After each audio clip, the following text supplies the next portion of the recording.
I love all of them, but I do think like I don't like Gundams where the only differentiator between them is the extra sets to it and maybe like a V-fin that goes with it for it. So we're talking.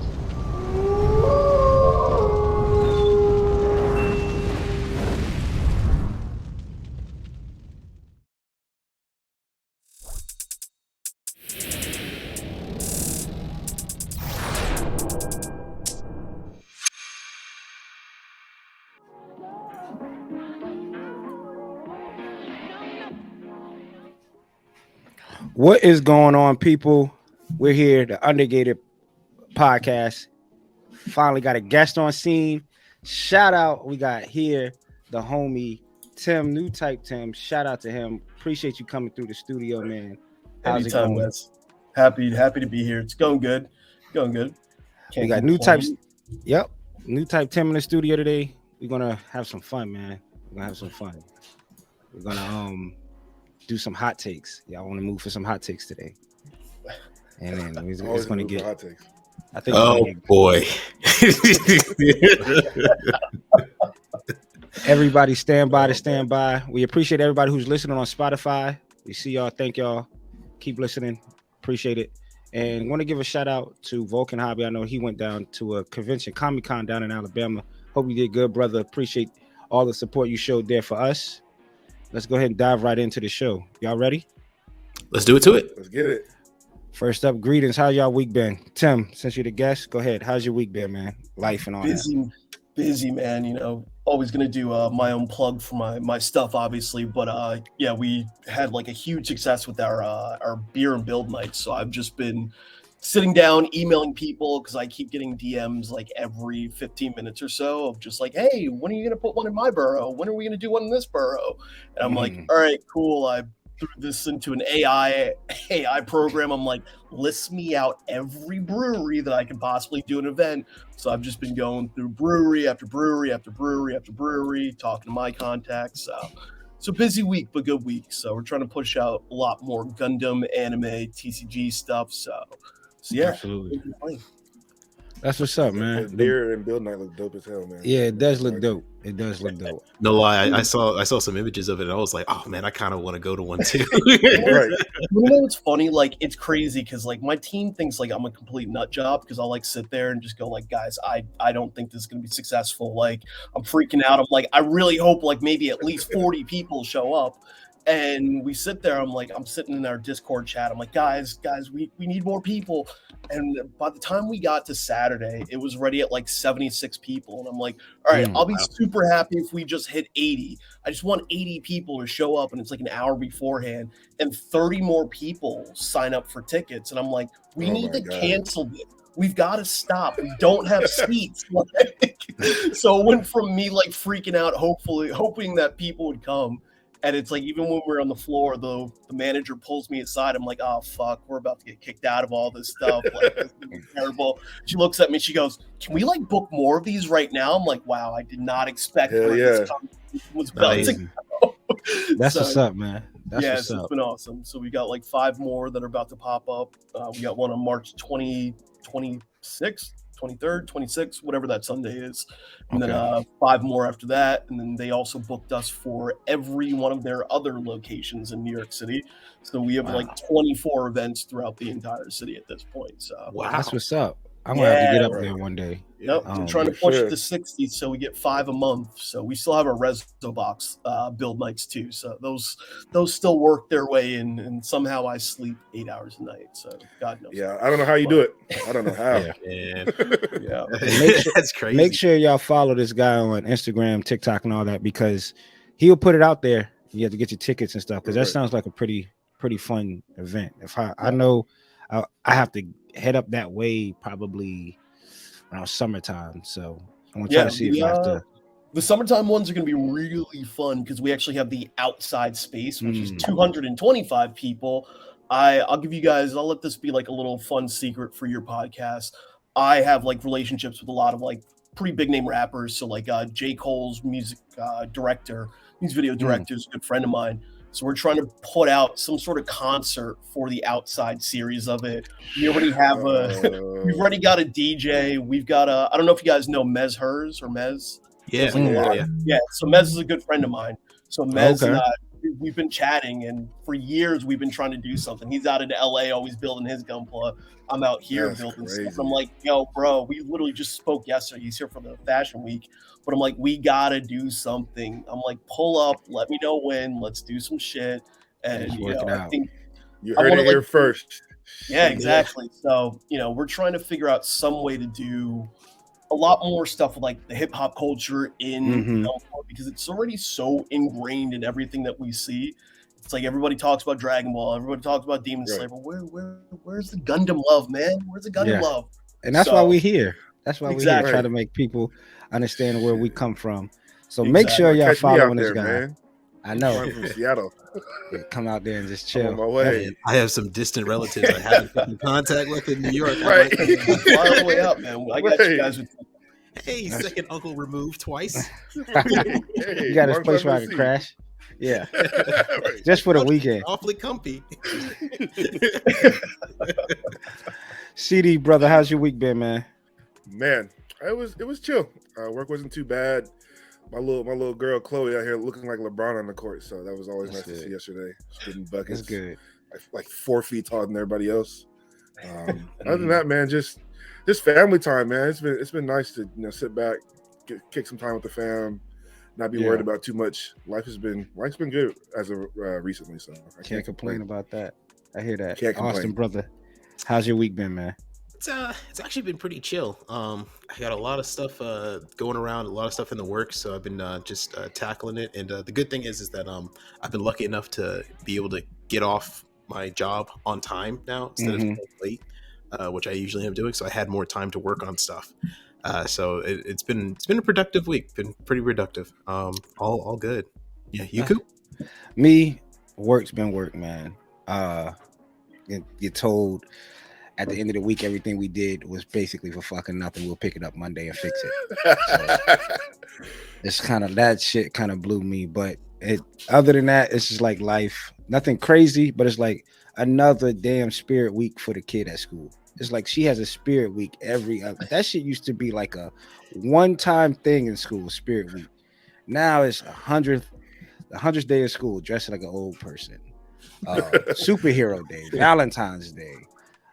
It's basketball jersey and football jersey day. School let out early. Pajama day. It's just. But other than that, I can't complain, man. I can't complain. Well, I wouldn't have it no other way. Man, I know how you feel though. My family member keeps on hitting me up like, "Can I get $5 for my party? We have party at school. We need $5 from everybody." I was like, "Didn't I give you $5 like 3 days ago?" Exactly. It's like, yeah, this. Hey, that $5 is going to Roblox. Yeah, 30% of my net worth is going into I can't do this. Yeah, It's like $5 is Roblox. Yeah. Do I give you $5 or do I go Roblox get? fund. Yeah, Do I give you $5? Roblox, bro. Do I get 2 more sanding sticks? I need I need 2 600 grits. I can't. I don't know if I can rock with this. I have no idea. Yeah, balancers, more balancers. Please. But the fun I'm part. really big on hobby shops understanding that like you can't just get away with like telling people, hey, here's a 10% discount code and we're not going to give you anything else for it. No, screw you. Fuck you guys. Like, you're going to go, if somebody's worthwhile to give something to, whether you have 500 followers to 1,000 or even someone with 30,000 followers like me, like it doesn't matter. Give people free shit because then that's better than a 10% code. And guess what? That free thing that they buy, like I said, I want to know where to buy the damn sponges. I don't just want them for free. Like, I'm going to go back and buy the stuff no matter what. Regardless. And it's funny, like a lot of people think like, especially in the hobby, like I don't go around asking for free stuff from hobby shops. It's sort of annoying when I get free stuff from hobby shops all the time because it's like, your job is to make sure that you have a business at the end of the day. If I keep taking free stuff from you and people keep seeing that you're giving me free stuff, then they're always going to go. That's why even with Gundam Planet will be like, hey, do you want this free kit? I'm like, no, I'll just buy it. Like, if you guys want to give me a discount, whatever. But the point is to keep these places in business because we Right, don't need up to and start ready. buying Yeah. shit from Amazon and Target, and then now which is already an expensive hobby becomes 50% more expensive because we're not supporting local stuff. So I think Yeah. that's why I say go and ask them for stuff, because then you might even become more of a customer of That's that true. brand. Because That's you're true. more going to be pissed off if you spend $100 for Yeah, some scribing tool. And to me also, I don't particularly trust people who are just sponsored by one place, Yeah. because you have a bias towards what it is. I see a lot of people who are sponsored by Gun Primer, and it's like Gun Primer stuff is the best. Some of it's the best, the glass files. No one should ever use a glass file unless you're just straight building. That might be my hot take there too, but Yeah, the I would sandpaper's amazing. The the balances are amazing. Some of their other products. But when you just have people who are so gun-ho for one brand, it's like, you're gonna sell me shit just because somebody's giving you 10% off. Nah, I'll pass on that. Yeah. So Better than that. And also building Exactly. customer relations with the actual company is actually key. Exactly. Still for all that to be able to be taken over. Yeah. Exactly. I feel you. That's true. Yeah. Speaking of Gun Primer, what else I picked up? Whole tangent. Hey, bring it full circle then. Yeah, there you go. Great segue, Tim. I picked up some runner clips because if my girl talks about organization one more time, I want to shit a frisbee, right? So I picked up some runner clips. This is the starter set. So this comes with 10 runner clips, lettering parts, and a standing guard. $15. Well, great, whatever. I did pick up Levias book 4 from Amazon because can't find this damn thing anywhere, and it was like 2 of them left. And the last thing I picked up, and I hate Austen, I really do. Look at Coop going down the rabbit hole now. Yeah, going down the rabbit hole. Another girl kit. Man, this right here sold me. This picture right here sold me, and I was like, yeah, that's a cop. 10 episodes ago, Coop was like, no girl. I saw it on the counter at Hobbytown, and I was like, I have a feeling that's Coop. Yeah, and it was 4 girl kids letter. I don't know what company is that. This is Fantasy Girls for the people that listen on Spotify. Go ahead, say it again for them, Austin. It's a Nuka Matrix. They make recently the mermaid one that I have back in my background right here as well, and a harpy one, and they're growing a whole girl forest fox version, and they all combined to make other stuff too. So hang on to them when you make it. But yeah, Nuka Matrix is the company. I'm probably not going to dive into it like you are, but this Fox long range sniper unit looks amazing. So people on Spotify, it's called a Fox, which is an acronym, long range strike unit. Looks dope. I know Austen already got it. He gave me some tips on it, and I have extra parts too if you want some. Absolutely. Yeah. I'm not going to turn down extra parts. So, but that's all I got. That's all I got from me.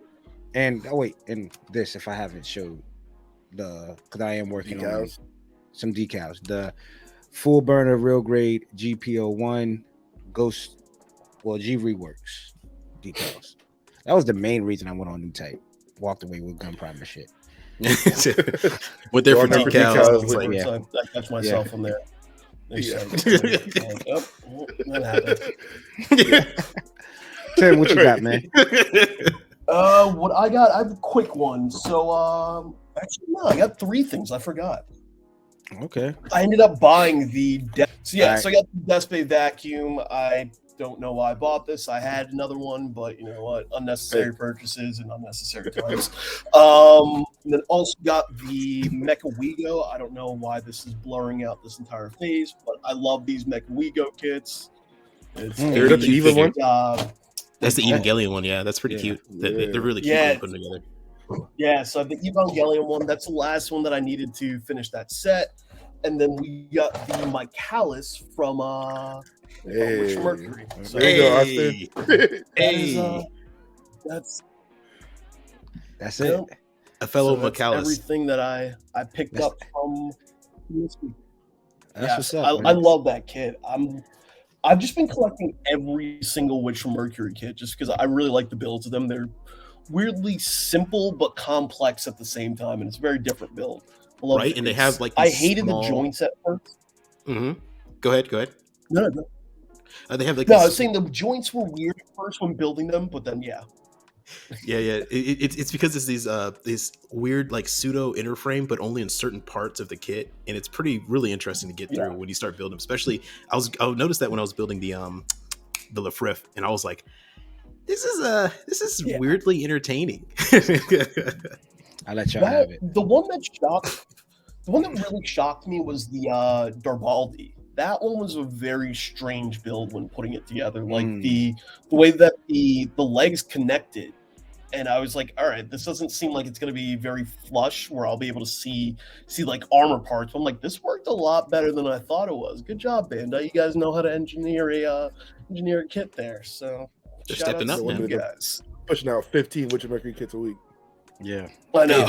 If they keep on being this good, then by all means, bring them on. I might start buying high grades again. Yeah, hey, we'll see. What you got, CD? What you got in new? Man, no kits this week. I haven't bought a kit, I feel like, in weeks, maybe even months at this point. Just been stocking some manga. This one I just picked up. It's called A Galaxy Next Door. I'm in my romance bag because, Valentine's Day is coming up. Soon to be anime. Really cute story. Gives me some feels. Okay. Galaxy Other than that, man. Galaxy Next Door. That's volume 4. A lot of the times you can find it online. Just skim through the internet and read it. This is one of the ones I actually like to wait for the release to come out so I can read it. And, support the manga authors out there and the artists. Yeah, that's true. They need some love.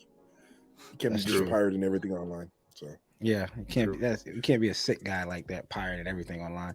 Austen, what's up, brother? What you got? I know you got a plethora of stuff over there. So actually, it's all to put into context. So this kit I've been waiting for now over a year. It was one of the 2 years, I think. It was a kit that when I started getting into girl kits, it was one of the first kits I wanted because what I first bought was the summer version of it.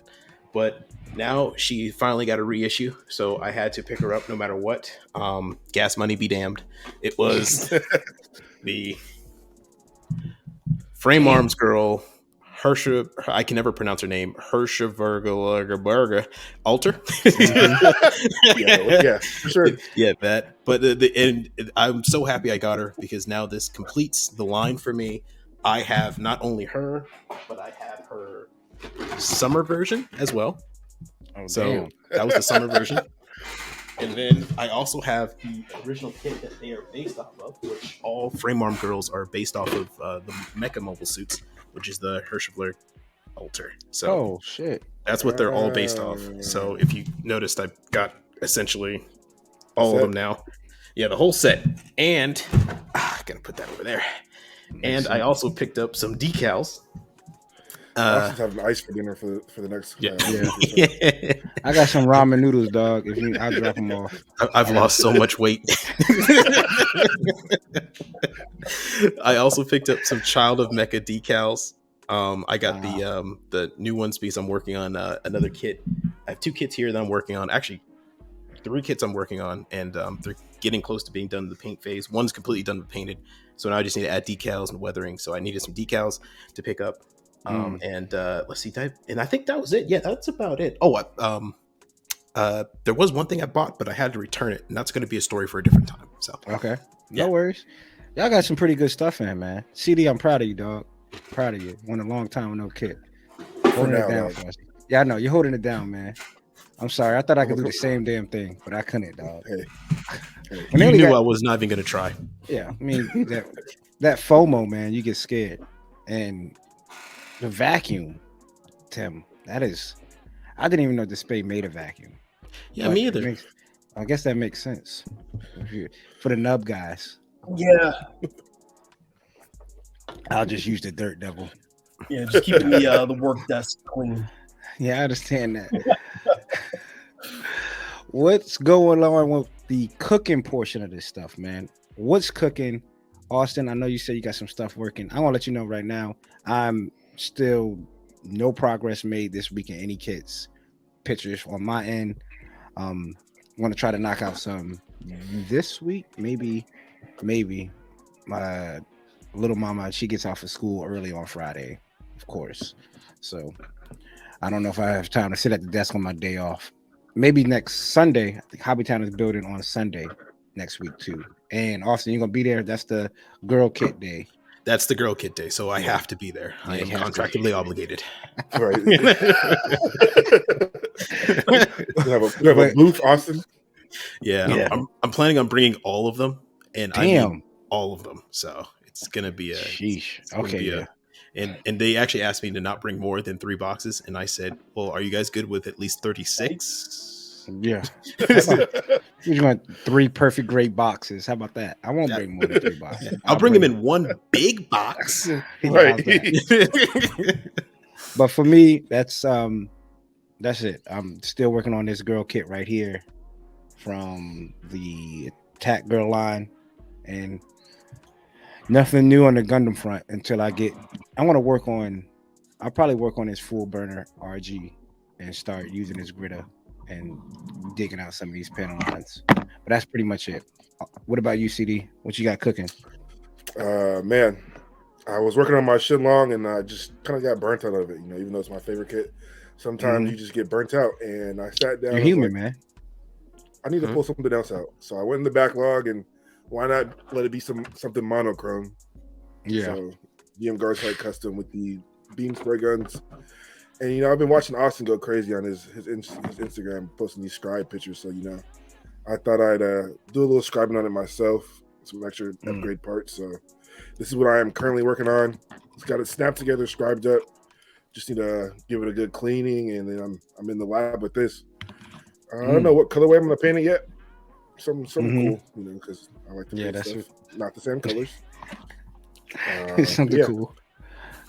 I'm gonna try some new paint too. Some AOK paint. I got a couple of bottles in, so we'll see how that works out. Tim, have you tried the AOK paints? Yes, I have. I'm looking at it right now. As soon as you said it, I'm like, oh yeah, they're sitting right there. You need a lot of thinning for them, like a lot of thinning. I think Nice. This is a 120 milliliter bottle, and I think the bottles are 30 milliliters. So Damn. Yeah. So is that maybe a 2 to 1? Sheesh. No, 4 to 1. 4 to 1. God. I gotta go buy some more thinner. Yeah. God. It's a 4 to 1 ratio for it. And even then, sometimes a pigment to me, for some of the metallics feel a little bit thicker. But yeah, like I like it pretty thin. That's me personally. But with these, I definitely think anywhere between 3 to 1 to 4 to 1. I might actually typically tend to thin a lot more than most people, but I'd rather do smoother coats, more coats with less paint. So makes sense. But yeah, no, the AOK paint is like really good. It's very vibrant for I love all the shades. Have you ever opened them up yet? Oh no, I haven't. Is it like that? No, I haven't opened it up at all. I have to open it up after this then. But now I need to go buy some more thinner. I'm to Nutype after we get off this. I need about four more bottles in. I got a lot of milliliters. 4 to 1. Jeez, that's a lot. That's a lot. Yeah, 4 to 1. Yeah, once you open up the bottle and just see like how slowly the paint comes out, it's like got the consistency of honey, which is crazy. Oh damn! Oh yeah. Yeah. More thinner. Yeah. I might even need a better gun. Damn. Yeah. That's got my point too. I think I might need a new gun. Yeah, you might. If you use that, you might have to use a whole different gun. That's a lot of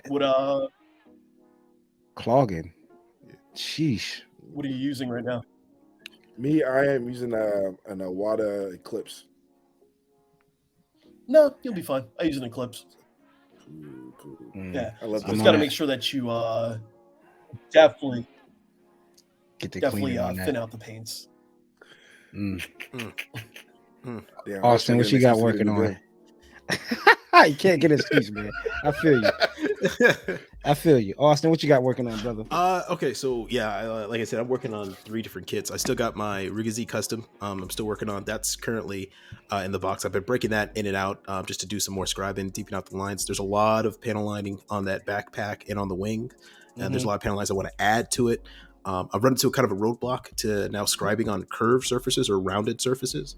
They're a little bit harder with my scribing tape to keep everything edged. I mean, everything symmetrical. Yeah. So I'm having to go and get a ruler or a measuring tool and pretty much measure the depth between the ends and the scribes I want to do. But for the kits that is now completely done painting, I finished painting it. All the parts I wanted is the full armor. So I showed this before.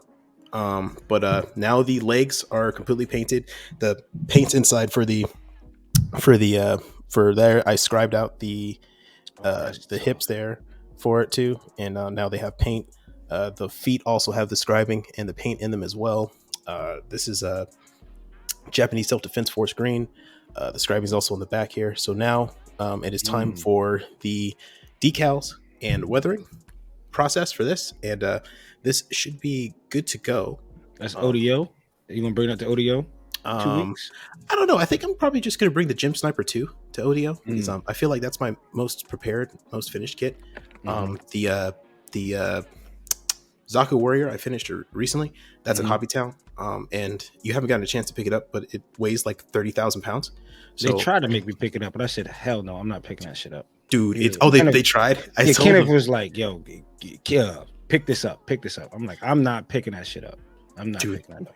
It weighs a ton. It's ridiculous. I bet it does. Yeah. Then the second kit I'm working on, I think people don't want to be that guy to drop it. That's all. Nah, I would know my too. Wing Zero. You remember that day I was trying to move my Wing Zero and the whole damn thing then fell off. I'm like, yeah. Nah, once it's in that case, it's in the case. Just leave it alone. Yeah. I've never touched it yet. Hell no. So let's see. The second kit that I have working on is I think people saw it on Instagram. I put up a picture of it recently. It's the Jagan. So the Jagan I've been scribing. I decided to go a little bit further with this and do some stuff I'm uncomfortable with. So the things I'm uncomfortable with is Tomiya putty. I've never used it before. It was my first time, but I've always seen people do amazing things with it. And one thing they did with it is I added I don't know if y'all can see it. I added not only the scribing there, but the extra panel marks and you guessed it, radome. But it has a tube linkage that goes through the radome all the way to the backpack, which I actually drilled. I completely let me see if I can get that to focus in. There it is. Yes. I drilled a hole into where I connect the tube linkage and I scrapped out the backpack. So, and if you notice the color on here on the legs are kind of blue, that's because the paint's already there for the legs. This is going to be a light blue with not a razzle dazzle, but I don't know if you guys are familiar, but the SU-27 flanker, the SU-27 flanker camo, that was the first one that came out. So it's going to be a splinter camo color pattern with light blue, off-white, and gray and dark gray, and that's going to be the plan. Yes, keep setting that bar, baby. I love it. Yes, sir. I love it. That's what's up. Thank you. Tim, what you working on? What you got on the table, man? So I'm building the Ifrit Knot right now. So that's one that's just sitting here. And then I have been staring at a Gundam Pluton for like 3 weeks. I've got majority of this stuff painted, doing a, neon yellow or fluorescent yellow, I should say. And I'm going to do a chrome paint job on it. So I've just been looking at it. I've been way too lazy to apply the gloss paint on top of it, just because I didn't get the gloss black the way that I wanted it to be. But once I get it done, I'm going to do like a pretty cool metallic red under the chrome that we have. And yeah, when I stop emailing breweries and have some time to actually build something for more than 5 hours, like, then I'll do that. But I have like a lot of plans for. Actually, I have like a big commission build for somebody that I actually need to get done. I'm looking at them, all the wing kits for someone. So whenever. find time There you to go. do. Yeah, I can't wait to see that. That's gonna be pretty cool. Yeah, it's funny. Like one of the things that got me big on Instagram is that I did the entire Masquerade Wings series like back in the day, and like posted all that. That was like a big thing that people saw for mine. So I'm like, oh, let's go do it with the high grades. That might be fun. So I hear that. I hear that. I'm waiting on.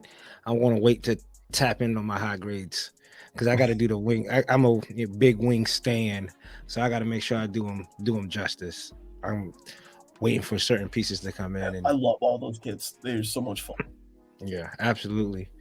We're gonna go into what's next, people, or what's new, not what's next. What's next is what's new.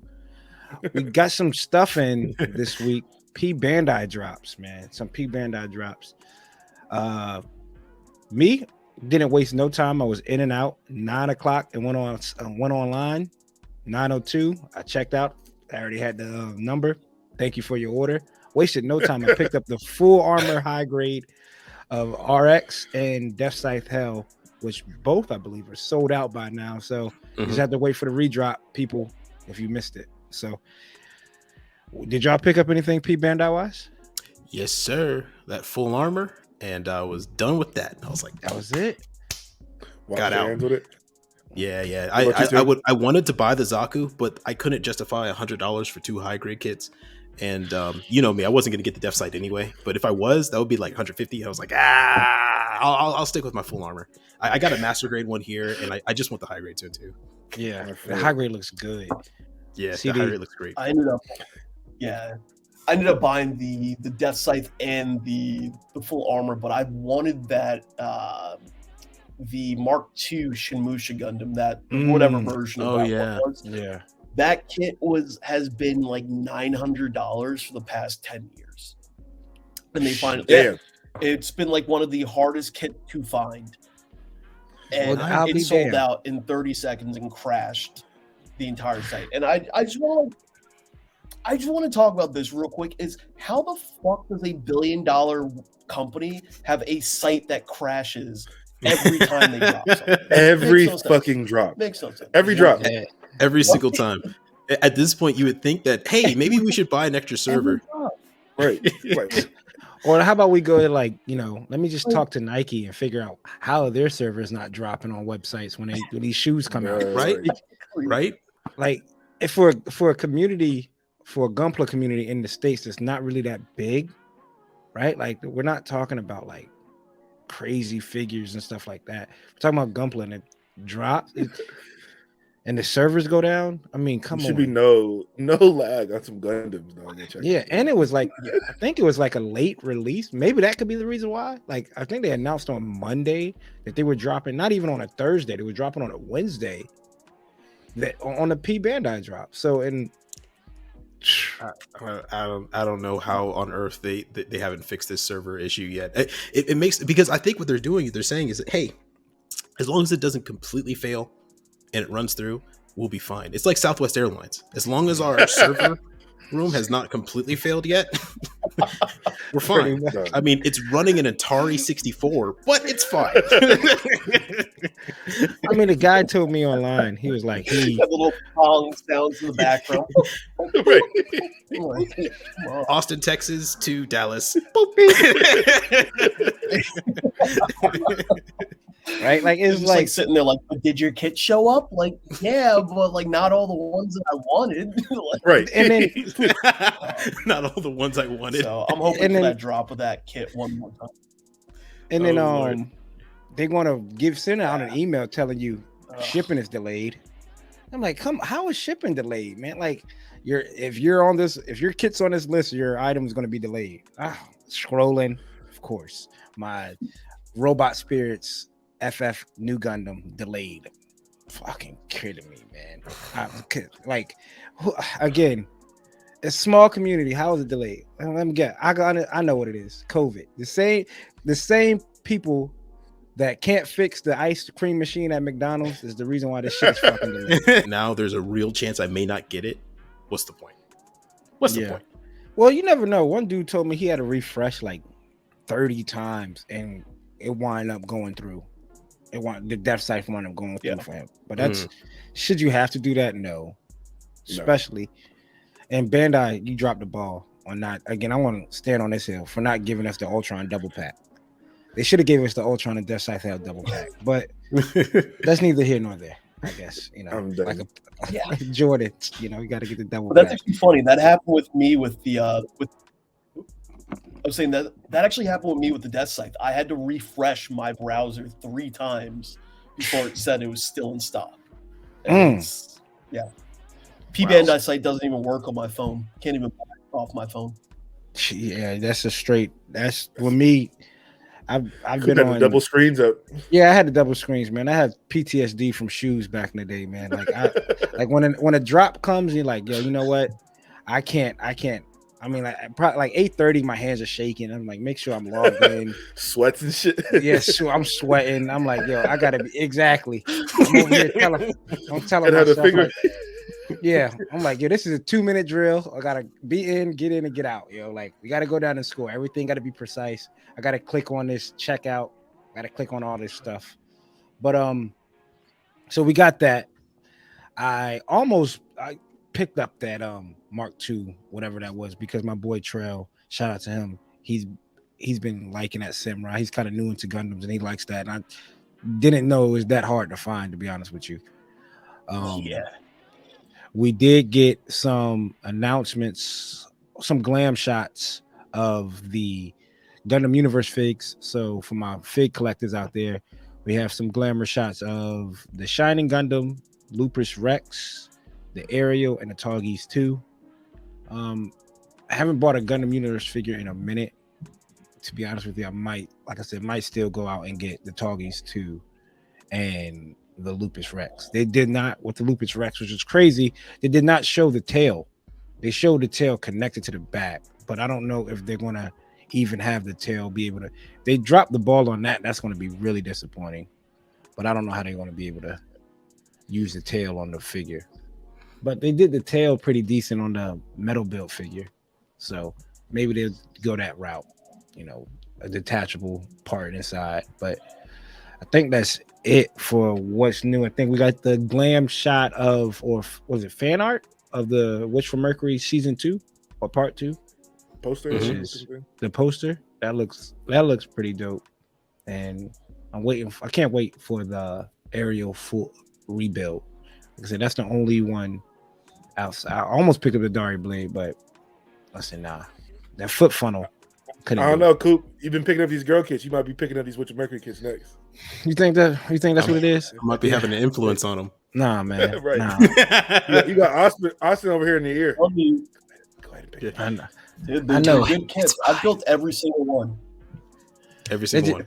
I mean, you could probably take the kit and put it on top of a 30-minute mission set and be like, people might look for that. I can't, man. Them things look like 30-minute missions, man. I can't. So I thought the exact same thing at first, but I thought the exact thing about the Demi Trainer. I was like, this is a stupid 30-minute mission. I built it. I'm like, no, this isn't a 30-minute mission. It's a lot better. It's a lot better. There's actual detail here. It doesn't take 30 minutes to build this shit. Like, it's got actual characters. Hey, see, the thing with the 30-minute mission kits, it's like I hate all the holes that are everywhere, the modular nature of the kits. Nah, these are the Witch from Mercury kits are good. Yeah, and those 30-minute mission kits, they can look really good. I've seen some really great designs on Pinterest, but the thing I've realized is that it actually takes more effort to work with those because you need a bunch of accessory kits to make it look cool. And once you realize that the $10 kit is now going to cost $70 to get it looking the way that you want to look it, you're like, nah, forget it. It's whatever. It's not worth it. They look like a Bionicle dog. And that is why I hate that line. I feel you. This shit looks like a Bionicle, and I'm not rocking. Yeah, I'm not rocking with it. I had the Bionicles as a kid. I'm all right, but I did get the Gould Delanza, so I'm in the area rebuild. And that's it. Unless something crazy comes out in season 2, that's it. Yeah. The area rebuild looks more like a Gundam, the typical Gundam. Than I think what it is the Ariel. The Ariel has the chibi eyes, yo. That's what I think. That's what's throwing me off, yo. Like the wide green, almost like bug looking eyes. That's what's throwing me off with the Ariel. I noticed that the other day. There's no other suit that looks in like the show or the suit. I don't think the mobile show suit. in the suit. I would say that the kit itself doesn't really look like that, but you know what? It might be the angles that I'm looking at it, and I don't own an Ariel yet, so I probably have to get one to see what you're talking about. I mean, it's ever since they did the Requista in G. I think the G Reco Gundam has those big old giant eyes with like pupils. Ever since they did that, that's been like the direction they've been going, which I'm not a fan of either, really. That's wild. That's wild. Nah. I can't rock with that. I can't rock with that shit.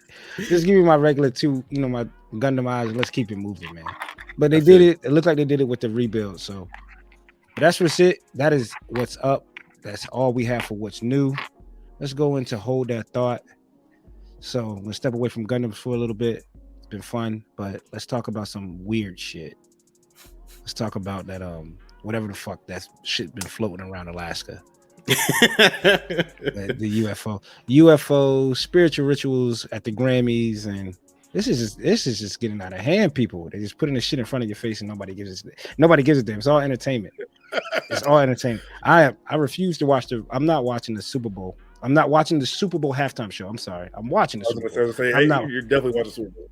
And I'm watching the Super Bowl, but the halftime show with Rihanna, I might miss out on that one. I feel you. I'm not the biggest fan of Rihanna anyway, so yeah, I don't got time for that. Yeah, I got time for that. Who cares? What about the I'm here for the commercials. The commercials? Oh yeah, Super Bowl Sunday. Y'all like the Super Bowl Sunday commercials? You know, I've realized they haven't been putting a lot of them on YouTube like they used to. Like the Super Bowl commercials would run on YouTube before they run the show, and every time they did that, they would kill it for me because I would be like, who would want to watch? You're ruining the surprise of it all. But this year, I think they've been holding back a bit. I haven't seen as many, so I'm thinking they're trying to hold trailers. Yeah, or they run trailers for the ad. Like they run trailers for the Super Bowl commercials, but not the actual Super Bowl commercial on YouTube. Oh yeah, I guess you're right. Like the commercials that be like, "See you Super Bowl Sunday." I see. Yeah, waiting for the new movies, whatever. I'm waiting to see. Like they started showing the. Go ahead. Oops, sorry. No, you good. I was gonna say they started showing the commercials like earlier and earlier every year, and kind of like defeats the purpose of the Super Bowl at this point. Like, the purpose is to watch it at the Super Bowl. I work in advertising, so like there used to be shows that would show us the commercials for our advertisers, but I'm like, yo, this got enough. Like these commercials when the Super Bowl happens. Not when we're like, oh, I saw this one. This one's gonna be really funny, guys. Shh, quiet, everyone. This one's great. Like, watch this part. Like, no. It's supposed to be. I want to be shocked and awed, like back in the day when we watched the Super Bowl. We're all like, oh shit, that was really funny. I want to know like what's up. I want the what's up from Budweiser again, man. I need to strike that feeling again. You know. Apparently, there's a show that you can like. I guess it was aired on Friday. They do run the best Super Bowl commercials of all time, and they vote for it. I forgot who. I was listening to ESPN Radio. They was talking. I think Trey Wingo hosts the show, and he was like, "Yeah, we come out on Friday." I'm like, "Damn, it's a really big deal. These Super Bowl commercials, millions and millions of dollars to go for 30 seconds." Yeah, all eyes are on it. Shit. Do you know how much one? Do you know how much one commercial goes? Doesn't it go for like 30 million? Right? Like, lagging here. You good? You got 30 minutes? I mean, 30 million? It's a little bit less. No, it's a lot less than that. I think it's something more of like maybe this year might be 8 point something this year, but still for a 30-second commercial, $8 million for that. Like, that's a lot of money. That's a lot of fucking money. Yeah. That is crazy. I used to work for my very first job was working for ABC for Disney. And I used to work on like pharmaceutical ads, and every single commercial break you would see $450,000, and that was just for a 60-second commercial in a random fucking show on ABC during like prime time. And I'm like, oh my god, this is more than what I make in the next 10 years of my life in 30 seconds. Like, this is depressing. It's depressing to see. Sad, man. Yeah. All these homeless We people spend a out lot of here, money and we on just advertising. that's fucking sad. I mean, I know there's like a psychological thing that people do when they do these marketing ads and shit like that. That's fucking wild. To break it down to almost the science is crazy, but the money portion, and you wonder why shit's so damn expensive. But I don't know if I'm gonna watch the Super Bowl halftime show. I don't know if that shit is. Go ahead. Oh no, I was gonna say I can break down the science portion of that too. Man, it is crazy what we have done with advertising, especially when we built out TikTok. That shit was wild. I bet it was. I bet it was. But I said I bet it was. That shit is ridiculous. We got so who you got? Who you got in the Super Bowl? Let's see. We got, you know what I'm going for. Who you got, CD? You got Philly? You got Philly in the Super Bowl?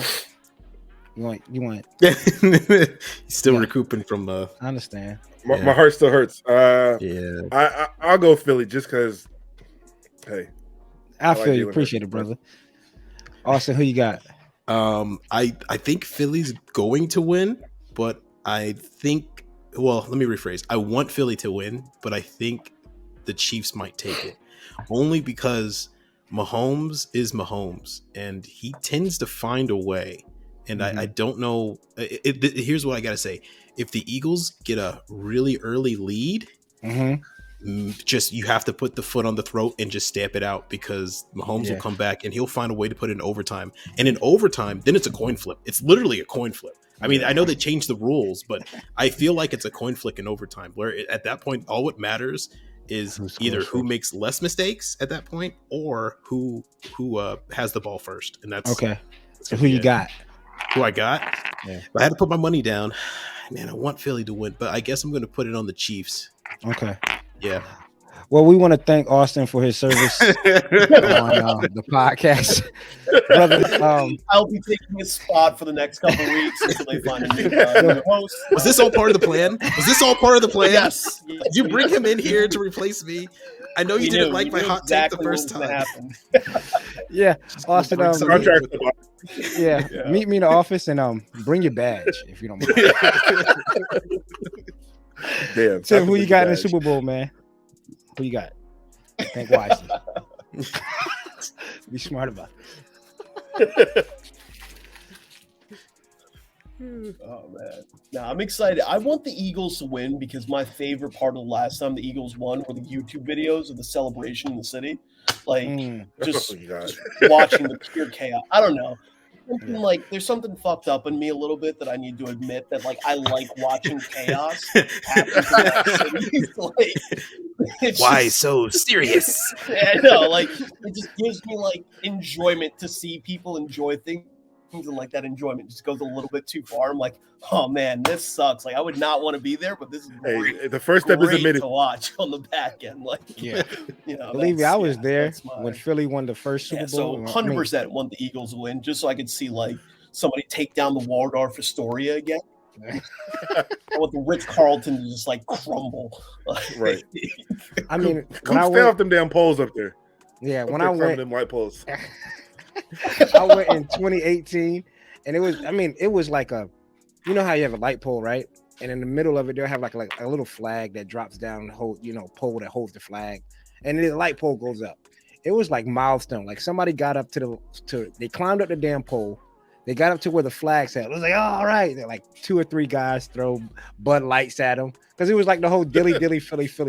And then it was like, all right, I want to push it. Here we go. The guy went all the way to the top. And I'm just standing like, this dude has no harness, no nothing. This dude falls. He's dead. And all because a team won a Super Bowl. But you know what? Enjoy yourself, man. Enjoy yourself. Right. And they were passed. I think Bud Light had a deal with because of the whole Philly dilly. They passed out like 30,000 free cans of beer, which was like 1 million people there. But it was so fun. It was so fun. It was. That seems like a dumb idea, though. Yeah, 30,000 cans of free beer. Yeah, why would I give free alcohol to some of the craziest people on the planet? That's I mean, just asking for trouble. it was people when you walk through the crowds. I mean, one guy came up to me and was like, "Yo, you want a whole case?" I was like, "12-pack? You want to offer me a fucking 12-pack? God, dog, man, you plan on That getting is ripped so irresponsible. walking?" I mean, the cops didn't give a shit. They couldn't do anything. I mean, Yeah, what are they gonna do? They can't. I'm telling you, I watched them. I mean, the nerve of the trash man trying to pick up trash during this time. I mean, they flooded that truck like roaches. I mean, this guy crawls on top of the trash truck, and the trash truck driver, "Get the hell off my truck! Fuck you, Philly won!" And after he said that, like 20 more people climbed the trash truck. Like, I mean, it almost looked like you dropped a piece of food and roaches just came out. Yeah, it's almost like roaches just came out of the damn woodwork. I was like, man, this is the line for the week. hell yeah. And it was somewhat embarrassing. Yeah, it was so embarrassing. World War Philly. That's what it was. It was just drunk people running through. And I you're turned just the corner.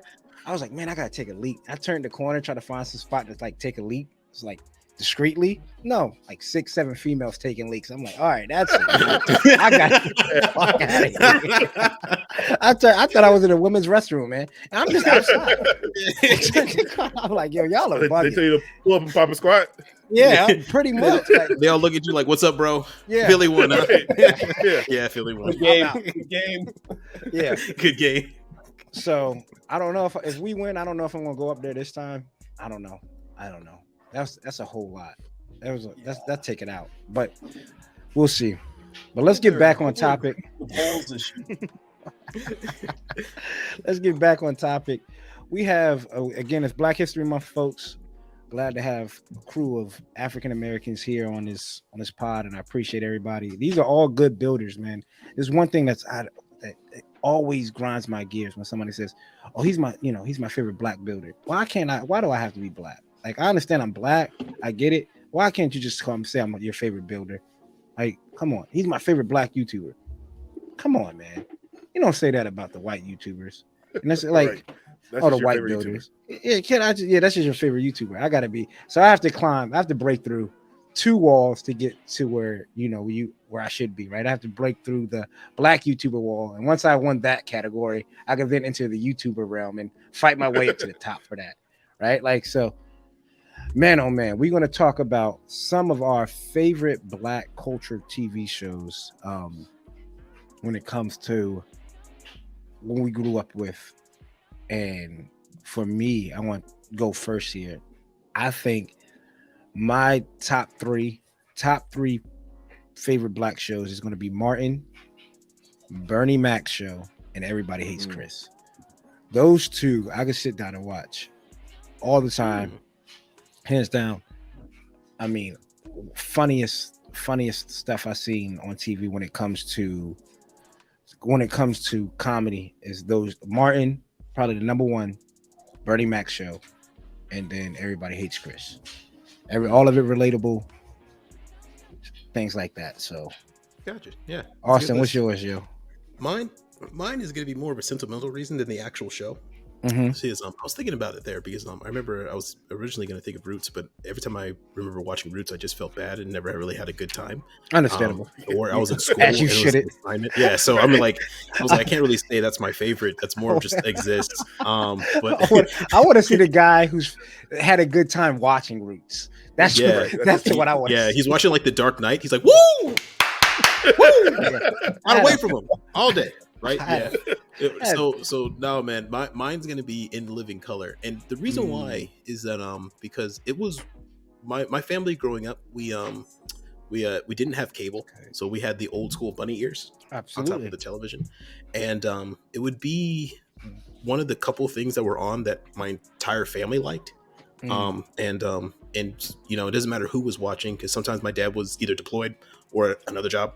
My mom was either going to school or was another job, and it was just me, my brother, and my sister pretty much at home by ourselves.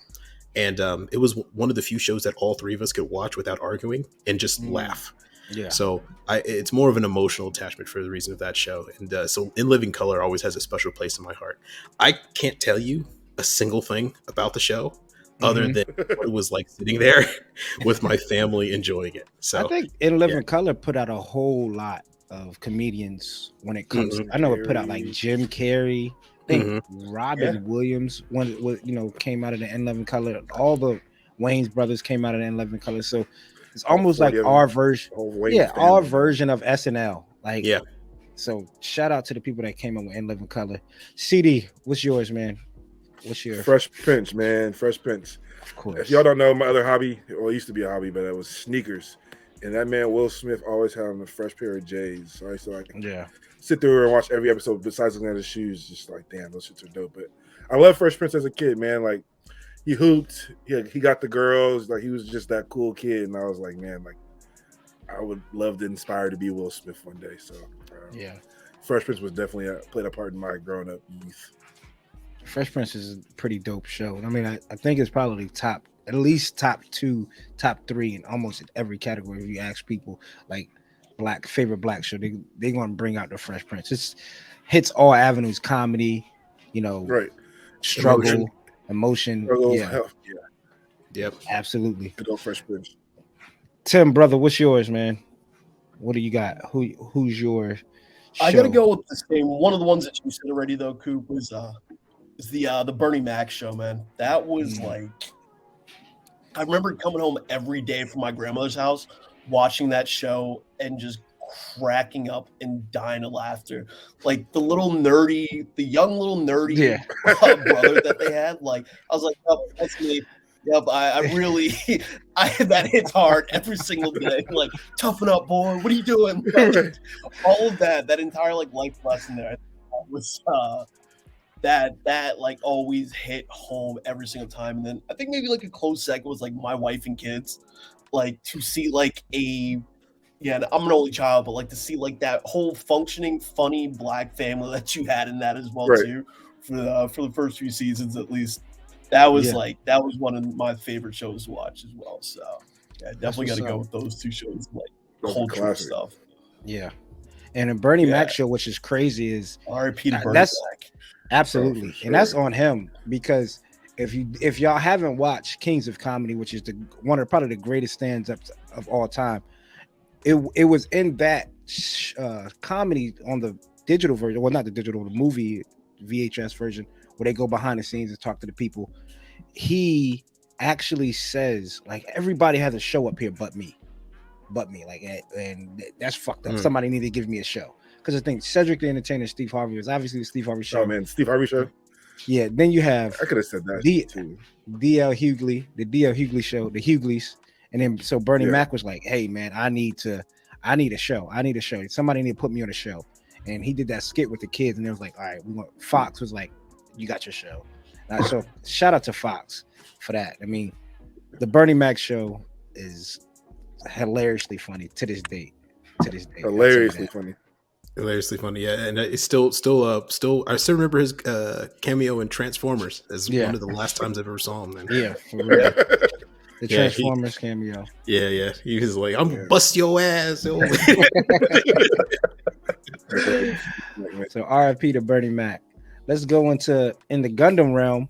Black History Minute. We want to give a shout out to Nels Nilsson from Build Fighters, from Gundam Build Fighters. If y'all seen Gundam Build Fighters, is a show about a kid named Sei whose dad went through a tournament. Pretty much is Gunpla in real life. I think that was probably the first series that did that, right? It was the first series that did Gunpla in real life, almost real life.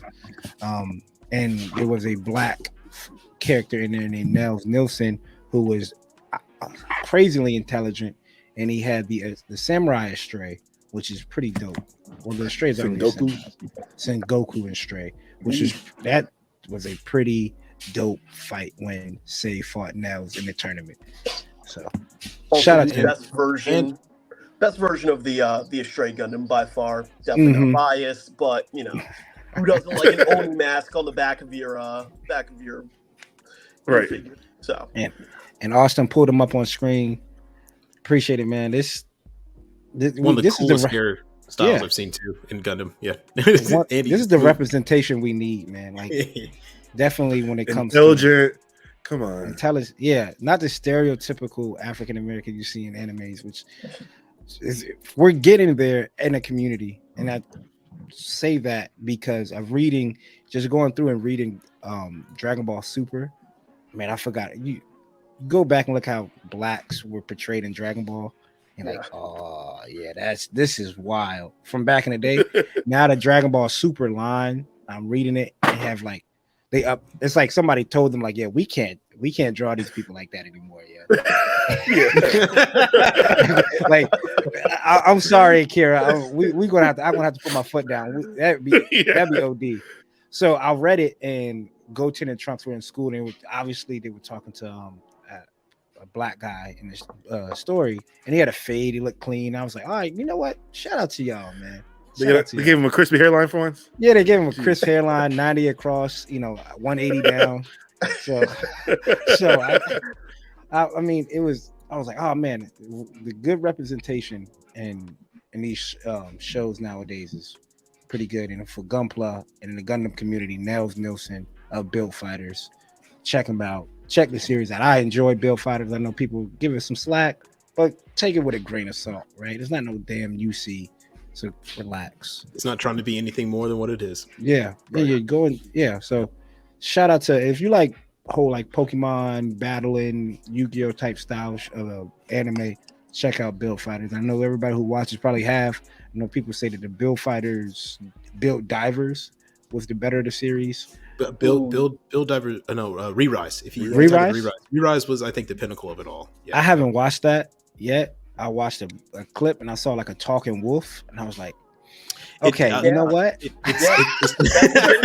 That's what did it for me. I'm like, here's my issue like Build Divers versus Build Fighters. Build Fighters felt like it had stakes where your Gunpla's getting fucked up in this fight. Like, if I don't build this perfectly, like I'm screwed. But in Build Divers, to me, it was just Sword Art Online with some Gundam thrown into it with some talking wolves. Like, it didn't matter if your Gunpla got like destroyed next week. Like, all right, let's digitally remaster it. Like, Build Fighters came in, Niels and fucking Say when they fought, they crushed their shit to pieces. Like, yeah, that had weight. That had weight. I would say, Tim, they heard you, and that's why in Re-Rise there are way bigger stakes. Like in Re-Rise, they decided to go from Sword Art Online to the original dot hack sign, where like when some people die, they die in real life. Like there's some people ain't walking away. I might give it a watch. But if you're not into anthropomorphic animals, trust me, Re-Rise, you still may not get it. Look. I will, the same way that you got Coop buying girl kits now, I will give Re-Rise. Hey. I'll give it another watch. Austen is just like Nostradamus over here. He's just gonna everything. Austin, whispering in everybody's ear. Trying to help you keep your job, man. They tried to kick you off after that. I'm trying to keep you here. Thank you. Make you Thank you, brother. from one brother to another. I appreciate it. Thank you. Hey, I got something coming to you. Exactly, band it together. Yeah. But I might give it a watch, man. Like, again, once I saw a talking wolf, I was like, man, I don't know. I just don't know. We really stepped away from Gundams. Now we're just at this point we're doing Digimon mixed with Gundams, right? Like, Garurumon is now piloting the Gundam. So that's exactly what I thought. I will say this though about Re-Rise is that their combined form Gundam at the end of that series is the most disgusting thing I've ever seen. Oh yeah, it makes you just oh my god. Like I look at that in like the Gundam Planet stock every single time, and I'm like, why would I buy this egregious piece of shit? Somebody and did. then the nerve to release the whole gold version. Yeah. Oh yeah. And it's the soupy gold. It's the curry gold too. The entire thing. And I was like, why the entire thing? Why the entire thing? That shit, dog. $90. Don't insult me, please. There are better ways to take my money. That gold is the high grade Phoenix gold, that trash mustard gold. Yeah. But imagine it worse. Oh, I see I know what that is. That's that big box Gundam. I got you. Yeah. It can look like fucking it looks like shit. It's like a pile of shit for hours and still not like it. So it's every angle too. It's like shit. That's even worse. That's even sucks. Yeah. Yeah, like, That shit sucks, man. That shit sucks, bro. What 50 say? That shit sucks, man. right. Whoever came up with that idea. Oh But god. shout out to Nels Nilsson on Build Fighters. Go give it a watch. Go support. Great. Go support him. He's black, so why not? Next up, we have Creators Corner. We want to give a shout out to a couple of builders in the community that probably don't get enough love throughout the day. I'm going to pull up one person here in particular. He's been killing it, man. Epion of Death. If y'all don't follow him on Instagram, Oh yeah. he's been Epion of killing Death. it. Yeah, he's been Every day, dog. yeah. He's been dope, man. And Yeah, I've been. I remember he was one of the first people to like when I first started on Instagram too. So mhm. I know him for a while. He's pretty dope. And he does a lot of good work when it comes to. I'm going to bring his page up for the people that's on Spotify. Go check him out. It's Epion of Death on Instagram. And for the people that's probably watching on YouTube, this guy does amazing work. You could tell here. I mean, he ran through a few kits pretty quickly. He's doing this like project Gundam wing build. I think he started in the beginning of the year, and he just ran through a decent amount of kits and all painted fairly well. I mean, the RG wing Gundam here looks amazing, painted, shaded, quality. I'm ready to get on mine, to be honest with you. After looking at this, I'm ready to build mine. That's one thing I need to work on is shading, dog. Yeah. The shading is tough because there's a difference between highlighting and shading, right? Like like you look at something and go, ah man, the highlights underneath are crazy, but the shading, his shading's always on point too. He's already knocked out the Death Scythe. And he got the heavy arms already done. So shout out to finish for the top coat as well. It's very even everywhere. Sandrock. So he almost got the whole squad done. He does unpainted versus painted. Lets you go through the whole process. You can ask this guy questions. He gives you answers. I mean, so make sure y'all go follow him on Instagram. He has the Hero Yui statue. That's the Epion of Death. I'll put his Instagram in the link below, in the description below for people. But definitely check him out. I mean, he's done crazy amount of work already. I mean, if this is what he's planning on doing. Oh wow, he's got the whole wing lineup. Yeah, and I think he's already done snapping and building. He's just going through painting. Oh wow, okay. So he's got almost every important wing kit out there. Dope. Mm-hmm. The only thing I don't see, it's not no slight to him, but I don't see the season 2 for some of these kits, which is fair. I mean, those are P-Bandai drops. Yeah, and those aren't very, very easily obtainable. Yeah, and he does Zoid kits too. He did Berserk Fury, and he dabbles into the metal build figures as well when it comes to posing and stuff. He does great posing with his kits. He did an Easy 8 high grade, some good shading and stuff like that. So if y'all need help with some shading questions, definitely hit this guy up. And that's Epion of Death. See, Austen, you have somebody already pulled up. Oh yeah. Who you got? Sure Talk to me. We got Della Perit D Zion. I always pick the guys with the toughest names to pronounce. I think it's just my life.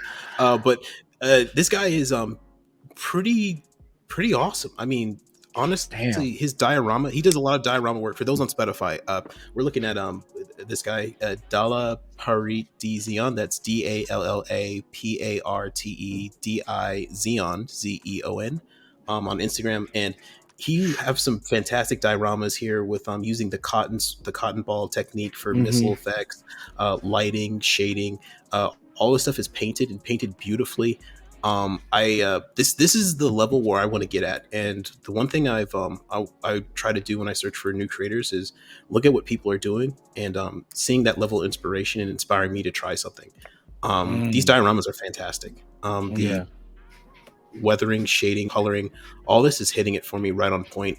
And I've been kind of obsessed with going through his whole catalog and just trying to figure out how did he do it. And he's even making classic scenes from the classic anime.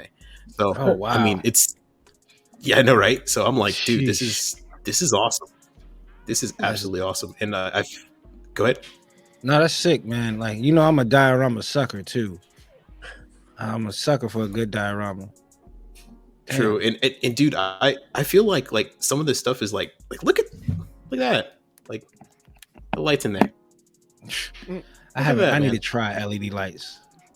I have to try putting an LED light into a kit outside of like the LEDs that come with the kit. He did some water effects. He did a Hulkbuster. Iron Man. Damn. Yeah. Damn. Iron Blood Hulkbuster variant. This dude's crazy. Just absolutely crazy, going all out with his stuff. And I mean, it's been an absolute pleasure going through his Instagram just to see what new things he's working on. So yeah, my and he's only got 412 followers. It's pretty low on there. So yeah, I would say if you guys get a chance, check him out. It's Dalla Parit D Zion. That's DALLAPARTEDI Zion ZON. And yeah, check him out if you can. Absolutely. Check him out. Give that guy a follow. CD brother, do you who you got up? It's F.N_studio. Yeah, I think it's like 3,000. Yep. And Underscore studio. So I think I recently just stumbled upon his account, and he's a big proportion of, high grade hero, turning these high grades into beautiful looking kits, and that's what I inspired to do. And he just put out a in-long photo, and I want him to stop building mine immediately.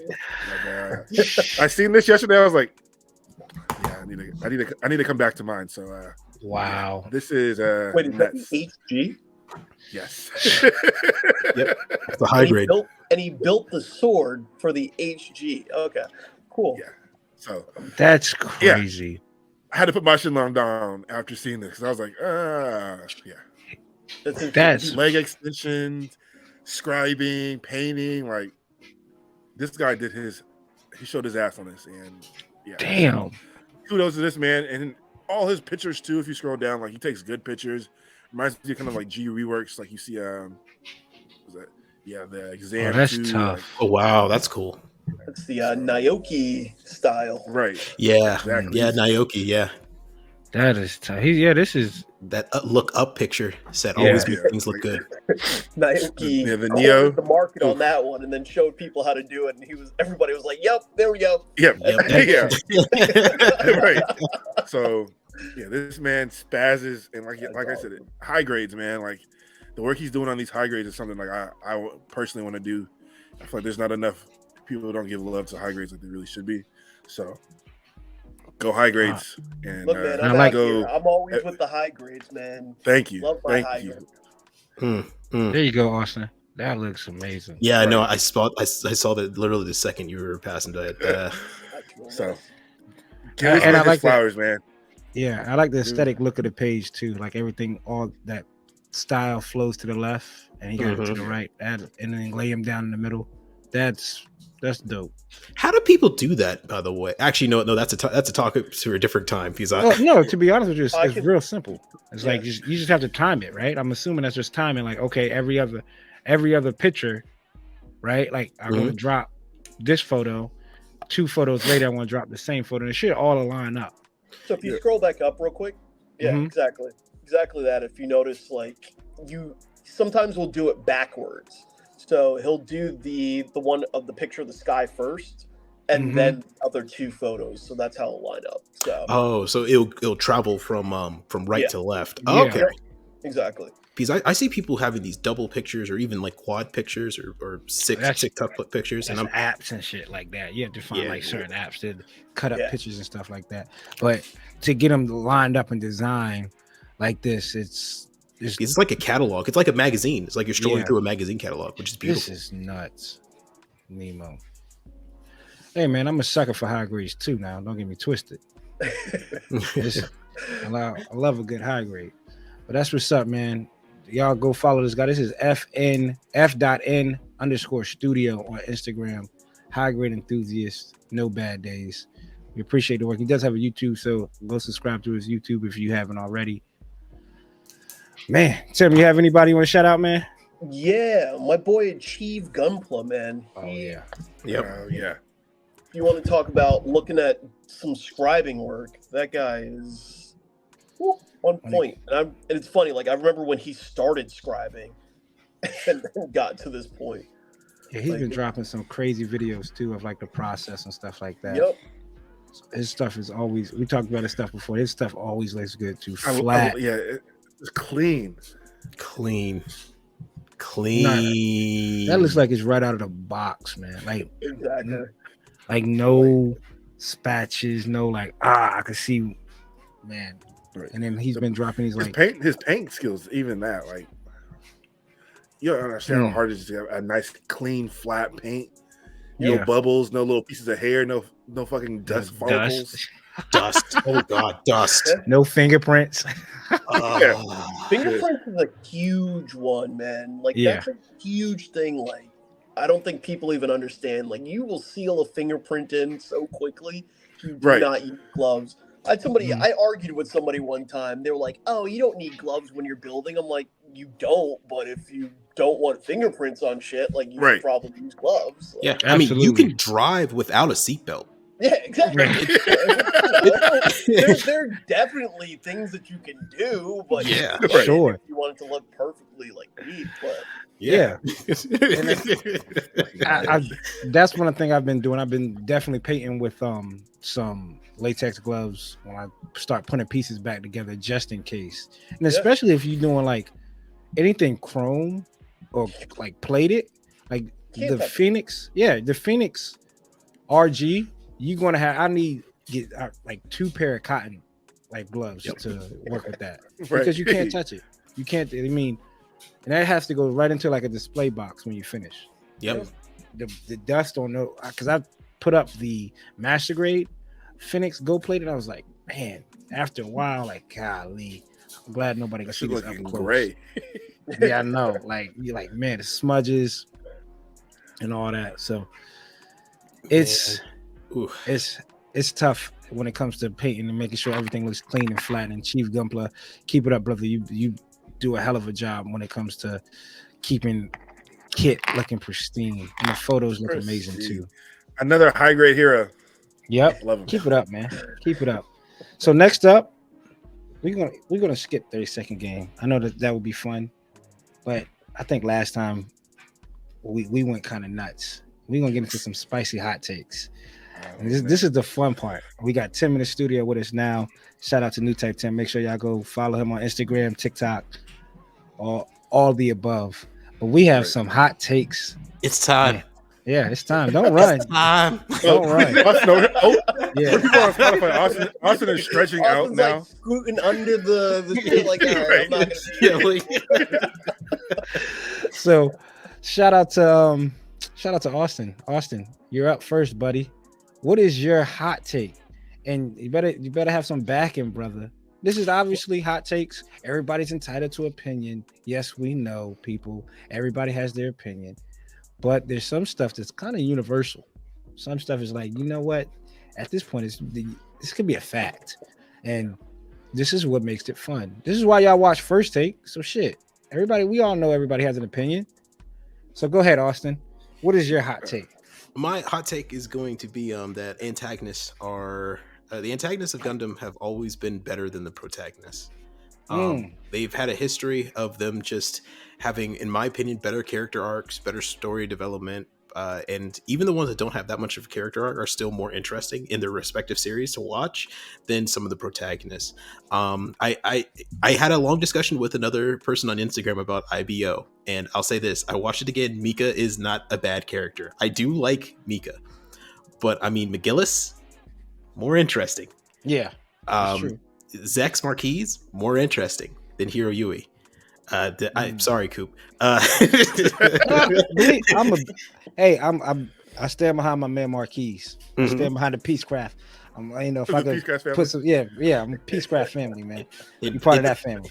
It's tough to find a protagonist in Gundam that I like more than the antagonist. There are some here and there, and they have their moments, but I just think the antagonists have been just so much more fun to watch. I mean, in Seed, what is it? The antagonist is not Lulu Flaga, but the clone of the clone or whatever. Yeah. Right? Really, at first it's Atherin.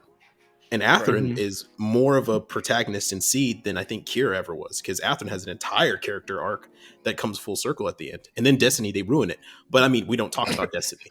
But in Seed, it has a complete arc than Kira. So I mean, it seems to just be a running trend. I think Witcher Mercury has broken that buck. I think Soletta's more well, actually, no, we still need to figure out more stuff about her mother. Yeah. Ghoul's my main character.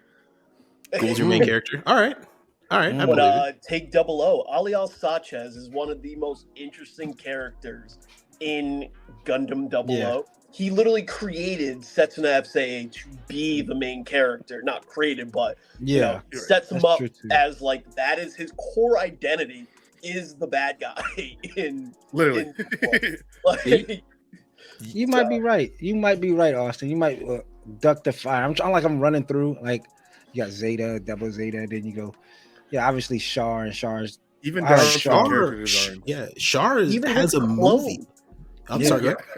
Even Full Frontal's more interesting than Benager. Link. Yeah. Like, he cried half the series. Like, Yeah. You might be right. Thank you. Another thank you. You might be right. Look, man, I want to let you know. You know, right? Yeah. We still need that badge at the end of the episode, though, right? I'm trying to help you out every now and then. I'm trying to help. I'm fighting for my life here. R. Kelly, you brought me online for a public execution. I see how it is.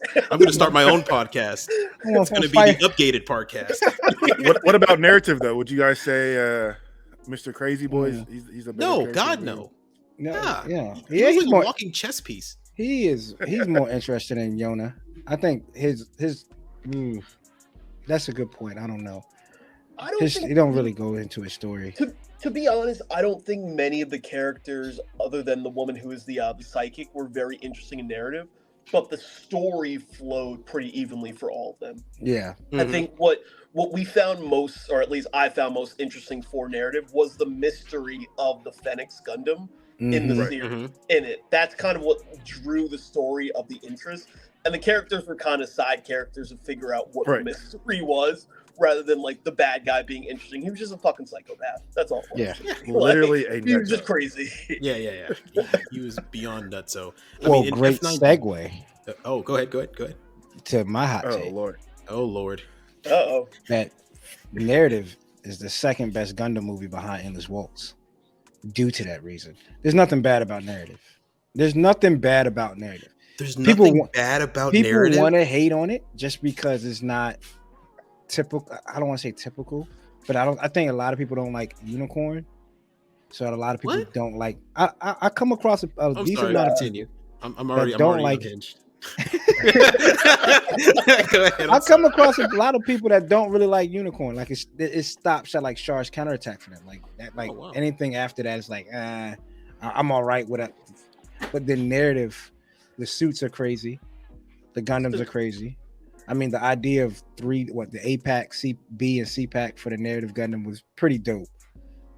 There's no the Sinaju Stein isn't like one of probably the dopest looking designs of a Zeon suit.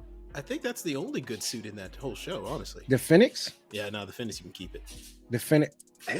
You bugging. You are bugging. This is actually getting kind of spicy now. Yeah. All right. Silver bullet suppressor. I built it and I did like it for a week. But I tell you this, after I've seen the Dovin Wolf in person next to the silver bullet suppressor, I started taking pieces of the Dovin Wolf and putting it on the silver bullet, and it's instantly started looking better. So I would say the silver bullet's not bad. It's better than the regular silver bullet. And even though I like the regular silver bullet with the gym head more than the Gundam head, but yeah, no, it's not a bad suit, but yeah, there's definitely room for improvement. I mean, it's better than a narrative Gundam in just about every facet of a way. So you're crazy. Like you. This is when, right? Like, go ahead, security. But if this is my last episode, keep you on this podcast, and now you're going throwing this shit away. Tim, it's all right. It's fine. You give up. If this is my last podcast, I'm going out with a bang.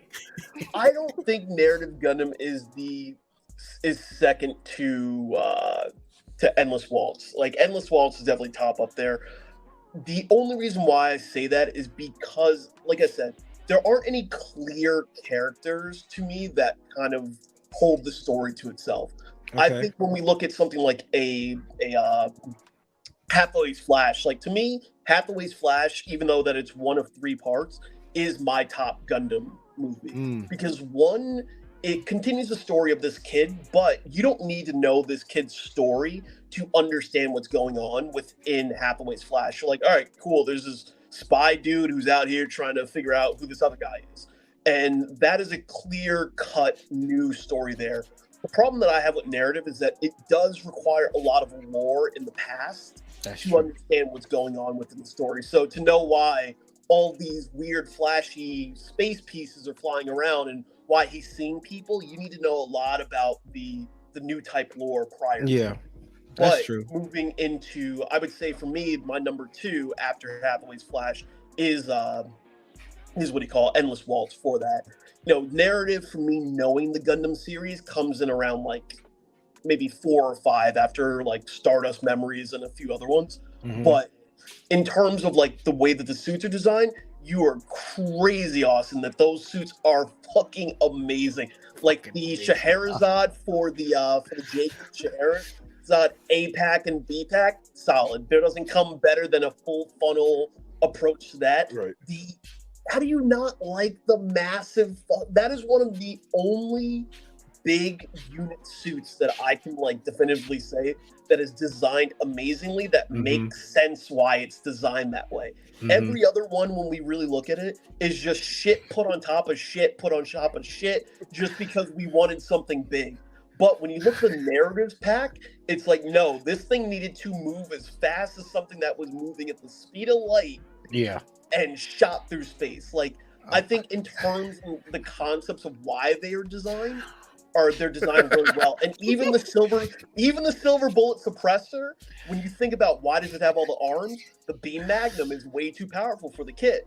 So it needs extra arms. And that's just a fucking badass thought. That my gun is so fucking powerful that I need 4 more arms on my back to use this 4 shit. shots that I have. I only got 4 shots.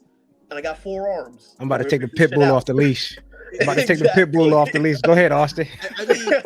I mean, that's the definition of throwing shit onto shit, right? It's we don't have enough arms. Just throw more arms. How many arms? All the arms. Give him all the arms. Arms that have a purpose. That's true. That have a purpose.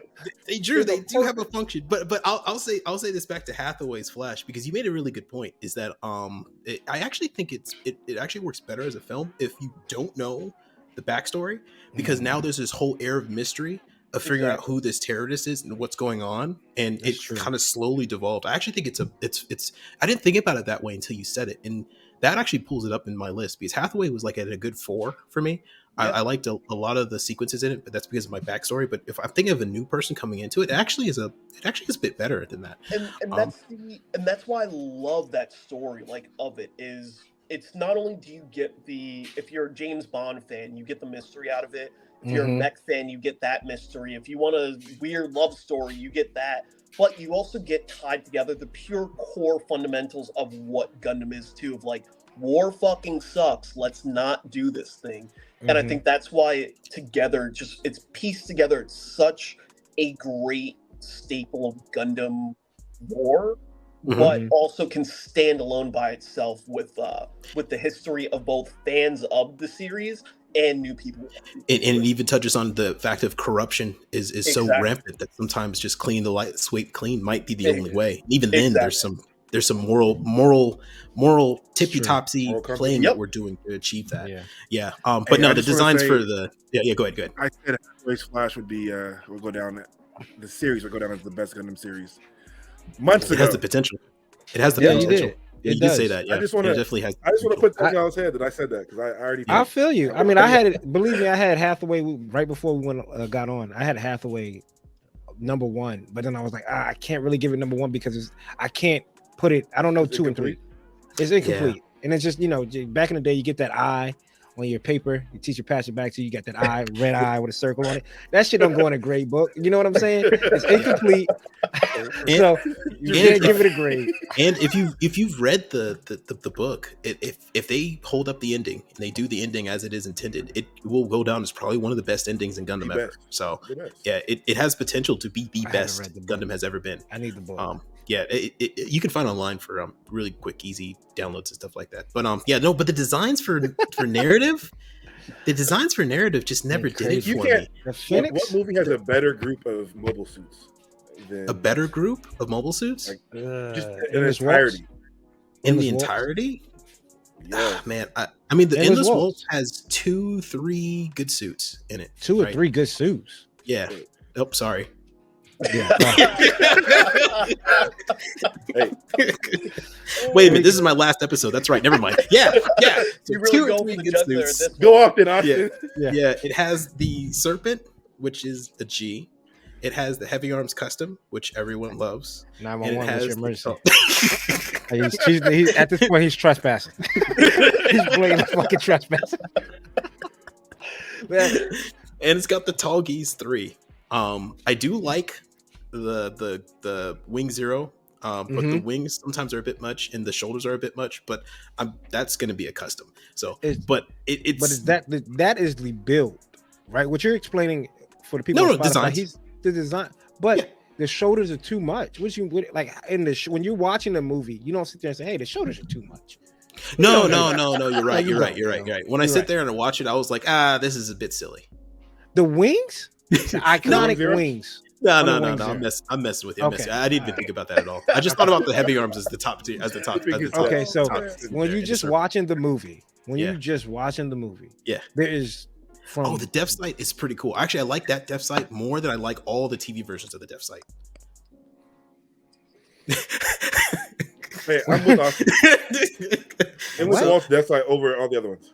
Yeah. Endless Waltz Death Sight are over. You telling me that's over? Yeah. Death Sight Hell. Yeah. The double blade. Yep. Y'all are bugging. Yeah. I put that over the Death Sight Hell in the TV version. Yeah. 100% for that one. Yeah. Endless Waltz. Thank you, Tim. Thank you. Yeah. Like as our last episode, Tim, I thank you. For me, the definitive thing that puts it over is just the edginess of that bat wing that you get. Yes, with the edges, Endless the corners, Waltz the point. version. Like that, and it just comes down. It kind of calls back to me. You know why I love it so much? It kind of calls back to Batman for me. That's why I kind of connect with it a lot more. I love Batman as a character, and it gave me the Batman Gundam before we had the piece of shit amplified thing that they gave us. But but they took away the double scythe. They took away the double scythe. So can I say I would love the double scythe for the Death Scythe Hell? Okay. I do agree with that. The double scythe. And also, I love the Death Scythe Hell version. I love the double wings on that. But if we're gonna rank them for me, I'm putting the Endless Waltz version, Death Scythe Hell, the original. Right. We're talking about Pokemon evolution here, man. That's the final form here. We got that's the you want to say that's the. And I'll do one even worse for you. I would put the Endless Waltz version and the original, and then the Hell at the bottom. So, I mean, yeah. What's at the bottom? Now. Yeah. The Hell Death Scythe Hell. Yeah, Death Scythe Hell. Season. So he go movie season 1, season 2. Yeah. Oh yeah. But back to the narrative. So narrative is a bad design. narrative suit designs. I mean, the problem that I have with the Phoenix is it's gold everywhere, which I only like one suit that's gold, and that's the Hakushiki, which I have up there. It's just another unicorn. Chill. And the thing with me is that I like the unicorn, but I was so sold on the white and red or white and green unicorn that every time I see a different version of it, I'm just not for it. I want the Norn's shield on the back, but that's about it. Out of that series, I think Unicorn has the best suit designs except for Seed. I think Seed and Unicorn have the best suit designs. The Delta Plus, I'm in love with. When's enough, Austen? I mean, come on. When's enough, man?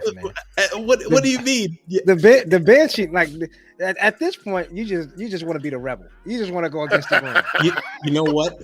As my last day here on the podcast, I'm going out. Going out swinging, huh? The Banshee. I You'll mean, remember me. don't get me wrong, right? Mhm. I love Unicorn. I appreciate Unicorn for what it is, but all the suits don't look the same. All the suits That's don't look good. the same. The Phoenix does not look. I mean, granted, yes, it's the base. Yes, it looks. Every Gundam looks like what? What do you want? What do you want? Variety. You want variety? Then Yeah. that's just Double O. shows. You can put a silhouette of them and they all look different. If you put a silhouette of the Unicorn, the Banshee, and the Phoenix without their backpacks, they look the same. Well, are they in destroy mode or like Even in destroy mode. I mean, the only thing that tells the difference is their V-fin.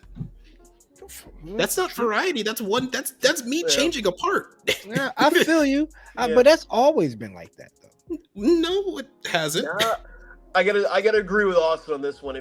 I like the unicorn suits and I like each one of them, but they are the same suit in just a different color and different V-fin. That's why I think the important thing for like whenever you build the Banshee kit is like get the expansion set so you have the arm on the side so you know that it's a little different. I'm liking this guest. Let's as Austin was gonna say, so like Double O, if you put all the Double O kits next to each other, you know the difference between the Virtue and then you know the difference between the X. Like you can't confuse those. If you were to put all the unicorns in non-destroy mode with their fins, I promise you, in a silhouetted room, you wouldn't know the difference between them. But when you turn that light on, the shit will look amazing.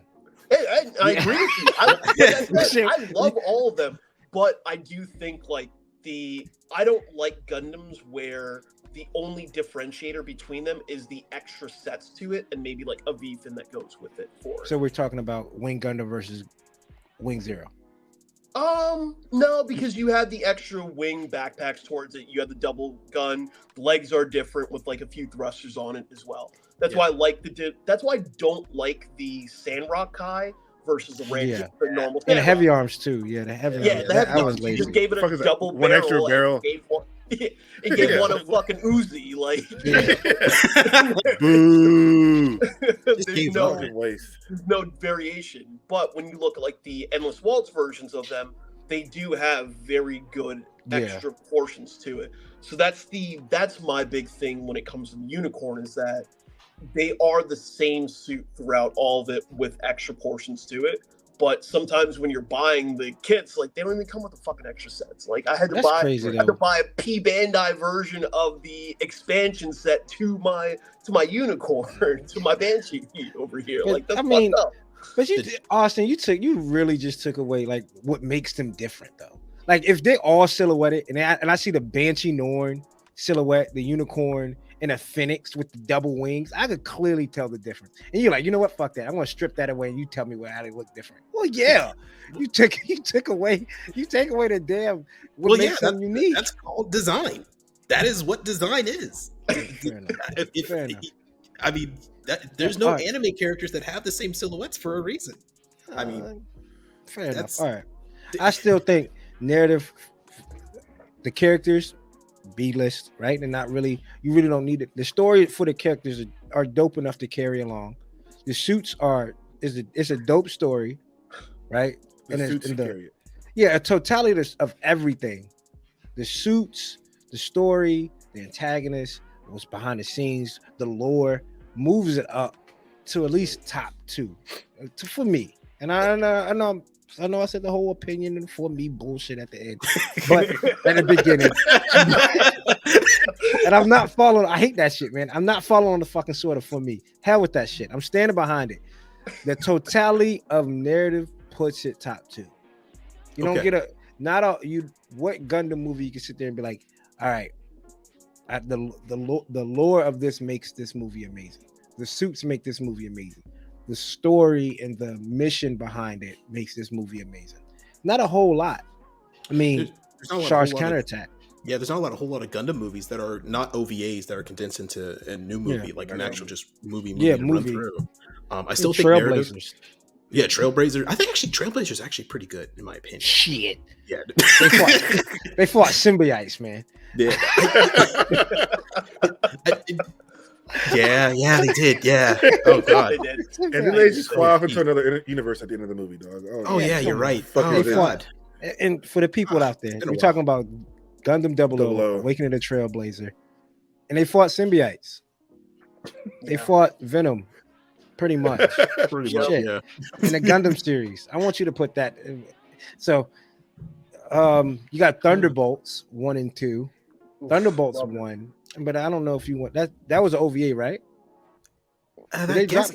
Well, I mean, it's based off the manga. It didn't really have an ending. It just kind of reached a cap point. So it's hard to say. I'm looking at the totality of both 1 and 2, 2 sucked. Yeah, and then after that you have I just had it in my head and now it's gone. What movie was it? Universal Century still. Shark's Counterattack. Yeah, Shark's Counterattack, and then Stardust Memory. Stardust. No, Stardust Memory. No, Stardust Memory was an OVA, right? Did they have a movie? Yeah, it's an OVA. Awakening of the Trailblazer. What's the one? Stargazer for Seed. Oh, that's shit.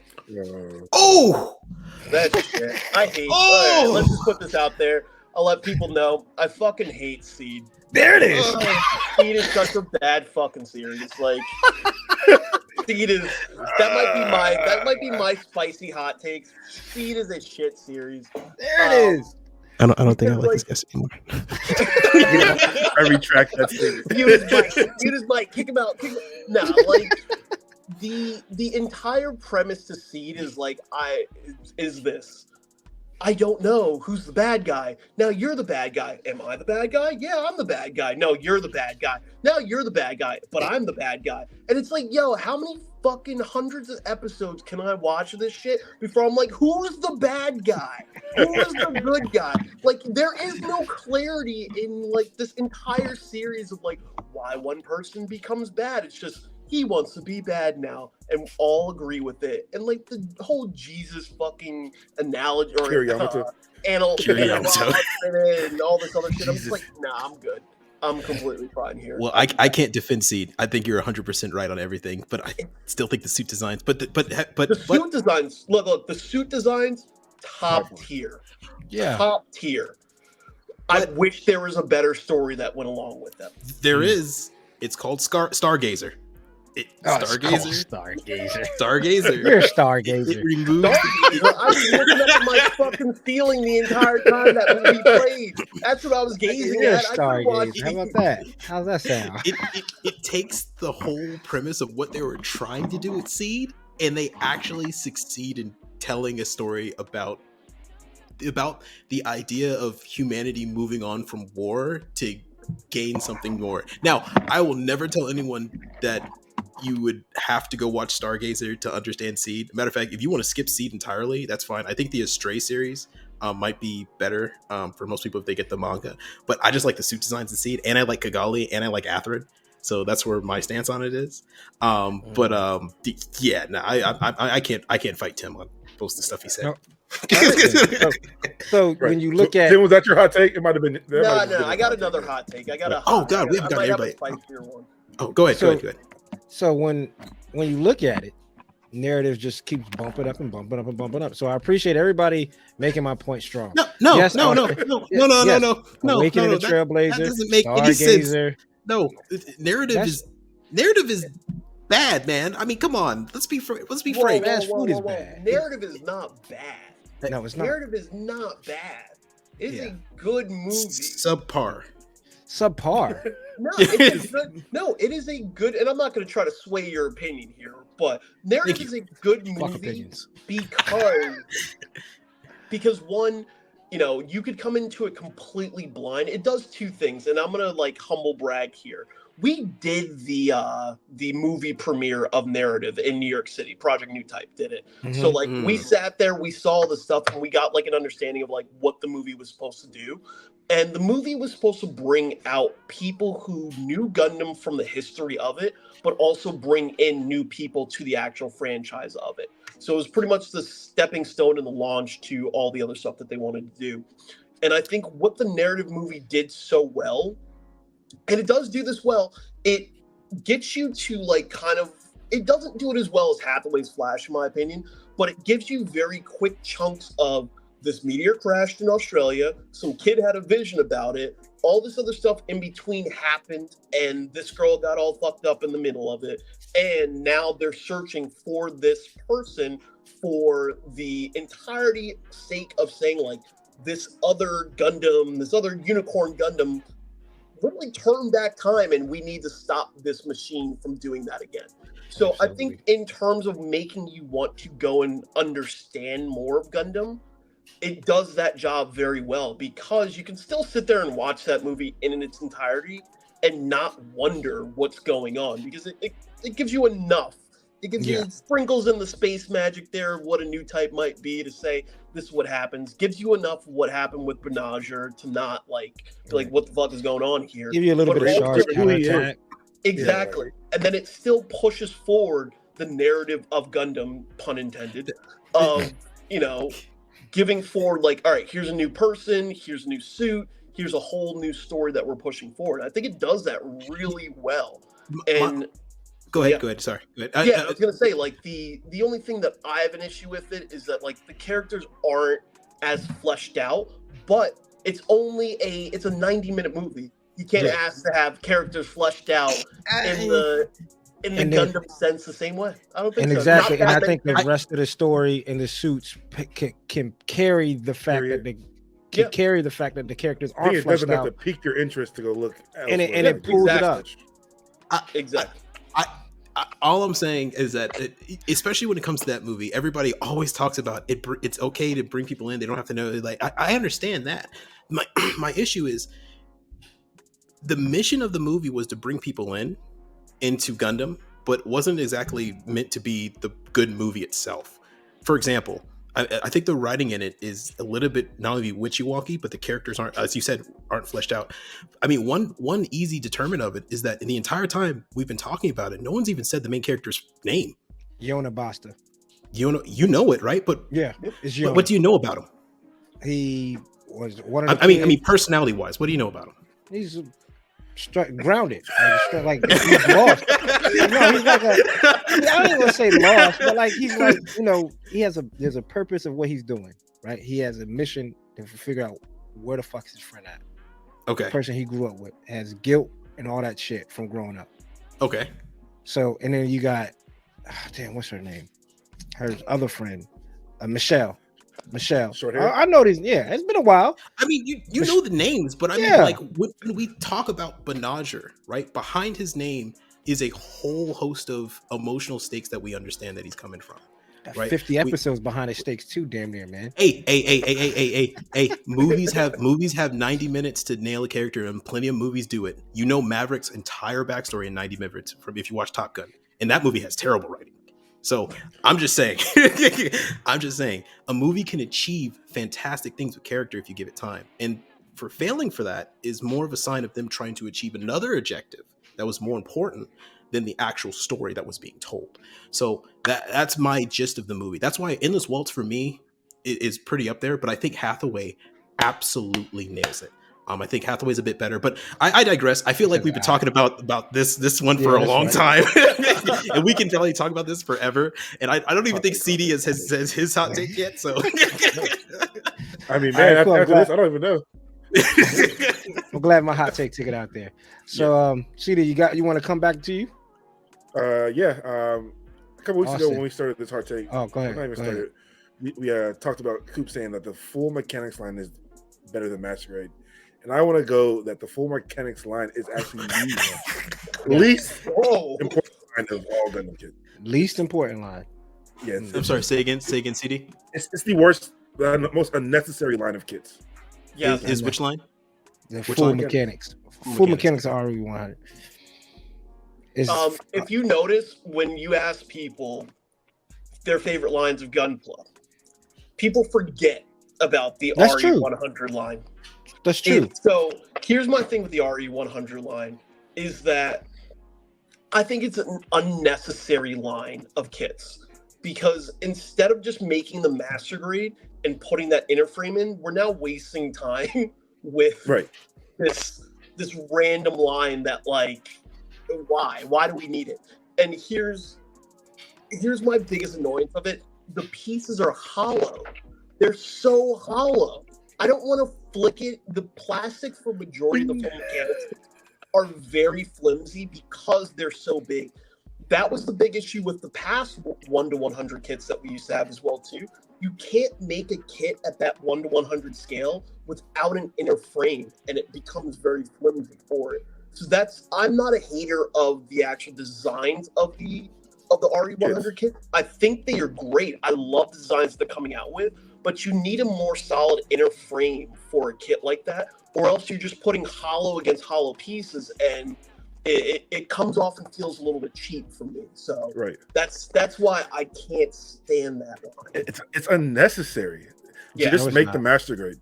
It's unnecessary. It's not unnecessary to the guy. It's not unnecessary to the guy that likes 1-100 kits and can't afford to get master grade line. It's not unnecessary. The guy that's he's missing out on so much more stuff. The guy that wants a Barbatos and money's tight, and he likes bigger kits, and he wants a 1-100 size.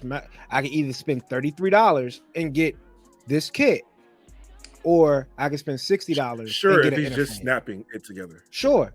If you're doing anything else, no. Why would you not just do it? No, but to Coop's point, I do get that. When you look at people with high grades, again, I'm going to keep my stance of I don't like the line. But when you look at Coop's point, you see a lot of people who do complain about why they don't buy high grades is I can't work with those small pieces. I can't do this. So yes, cool for that point. Yeah, that makes sense. In terms of from your point, CD, I think it does make sense too. We're more so looking at it from the objective point of people who are customizing and building stuff all the time. Like, I know people who are buying like once every couple months, but yeah, I just don't like the line of kits. I think that hollow plastic personally, I think it ruins the experience. I wish that they had cheaper master grades for people, but that bit of like fucked up plastic, Coop, I think kind of ruins the experience for people who might build Gundam for the first time and not realize that there's a better form of Gundam. And that's also why I don't like the 1-100 or the RE100s, because it's not that top tier. You can get very good high grades at a very good tier, no matter what the high grade is. But when you get to that bigger portion, there's nothing stable inside of it. Then you're kind of like, you're creating this weird portion where it's like, oh, these kits suck. I'm never going to build this again. And I'm going to tell people not to build it because I had this one bad issue and I thought it was going to be more solid from someone who might have built another series or something like that. See, CD wants to strike a nerve because, like I said, I think full mechanics in RE100 are better than master grades due to the fact. But your only point is the price point. I think that's your only. No, the price. If the price point with the size, right? I could take a full mechanics Barbatos. With everybody here on this right now talking with their skills can make a full mechanics Barbatos look amazing, cheaper than a master grade Barbatos. If you have no skill, you can buy the master grade and like, damn, this has panel lines in it. This has joints. I have no skill, and I'm going to buy. I have no skill. I have no skill. I'm going to go buy a master grade. Think about it. I have no skill. I'm just going to snap together a master grade, which with no panel line and the skills, no nothing. Yeah, sure, it's going to look. We all seen how a master grade looks. Better than RE. But if I take that RE100 and you take just like the Aerial when it comes out, you going to get the Aerial, Tim? The full mechanics Aerial? I gotta see. I probably will, just because I buy every fucking kit that comes out. But that's a whole different story. You take that kit and you give it its due diligence. You do the due diligence and you give it the full works, right? It's going to look top tier, regardless of the fucking grade. Regardless of the grade. I agree with you that any bit of paint, I've painted a few RE100 kits just to not give it like that cheap, brittle look for the plastic. But for me, when I look at the hobby in general, like the hobby community in general, I never look at the hobby community from the lens of us, of our type of skill level. Because if you look at it from our type of skill level, then everything becomes trash, essentially. We can look at any kit that we do and everything that looks like trash. So for me, when I look at model kits like that, it comes from the lens of, if I'm a first-time builder, and some of the RE100 kits are getting kind of pricey. I can buy an RE100. I think I have the Jagadoga that's sitting right here, which is $45. You can find some $45 master grades as well too. That's true. So with that said, that's why I have a little bit of an issue with that line, because as a new person, let's say a new person who can build master grades without a problem comes into it, they're expecting from an RE100 kit to be a very solid build, to be something that's substantial to them, something that if they are spending that money, they want a good amount of time. You can build an RE100 kit very quickly, very quickly. But now when we're looking at a master grade, I'll go to Coop's point, spend the extra $20, let's go from $45 to $65. With the RE100 line, you've got only about 4 kits right now, because the rest you can't even find for the amount of money. Right. But then when you pump that up to $65 for a master grade, you have a lot more master grades that you can buy. Oh, absolutely. So I think on top of that extra 20, let's even throw $30 into it. You now have a kit that you can build for a lot longer, and you have something that's very stable. And on top of that, you're getting essentially the pinnacle of a building experience as well too. Right. So that's my reasoning why I'm not gun ho for that full mechanics line, because it's just sort of like, to use your example of like the incomplete homework portion to it, it feels like an incomplete homework assignment for model kits, where it's just like, yo, fuck this shit, just make it the master grade instead of, because the only thing it's missing is an inner frame for it to be a master grade. Just make the fucking inner frame, and then we're all good. We're all set at that point. So, but you're copping a full mechanic aerial, though. Huh? You're copping a full mechanics aerial. You can't put. I am not the right person to. If it literally slapped. Remember, Tim has a house full of kids. He has like another place. Yeah. My entire room is filled with model kits right now. I'm not the guy. I feel you. And there are good full mechanics, but I mean, let's be real. What is full mechanics? It is made essentially as a statue. I mean, it's made for kits that Bandai, for whatever reason, maybe price, maybe engineering, maybe some other type of unforeseen thing that they are not able to make a master grade of, or they just can't at the time. And it's for people who want that suit or representation of that suit in their house at a 1/100 scale. And there's no other option. And Bandai won't take the time because they don't think the market is there for it to build it. That's why, remember the gun cannon detector in our last 30-second game? Yeah. No one knows about that suit. It's one of my favorite designs. I would love to have a 1/100 scale of it. Bandai's never going to make a master grade of it. I accept that fact. Nobody even knows what that suit is except for me. Right? I think it's me and one person in Arizona and one other person in Missouri, and both of us. Right? Yeah, exactly. So it's literally us three in the U.S. So I would love to have that suit, but I mean, Bandai's not going to make a master grade. They're not going to take the time for it, and they might as well just throw here's a 1/100 scale for it. We're not going to charge you full price because it is hollow, and you're definitely going to need to paint this if you want to make it look good. But yeah, that's the full mechanics line, man. I mean, that's all what it is. That's fine. That's all what it is, dude. I mean, think about it. If you go grade by grade, entry grade, people who are getting right into the hobby, high grade, hey, like smaller kids, cool, easy. Real grade, more complex, still smaller. What do it look like in the real world? Master grade, biggest size, most detail, blah, blah, blah. Yeah. And then you have this RE100, which is like in between high grade, detail wise, master grade size. Like it's kind of just unnecessary. It's not unnecessary, man. How can it be when you sit up there and look at what the hell they did with the Dom and a Rick Dom? That's fucking disappointing. Well, that's borderline. Here we go. That's borderline full mechanics. Right? No, I'm 100% with you. That's borderline criminal. Like it's ridiculous what they did. Like, I don't understand why they didn't just add both versions of the whatever into one box and then charge. Now, if they said here's a full mechanics of the Dom and Rick Dom, $45, and you get that. No, I still want to get that. I'll still get the master grade. I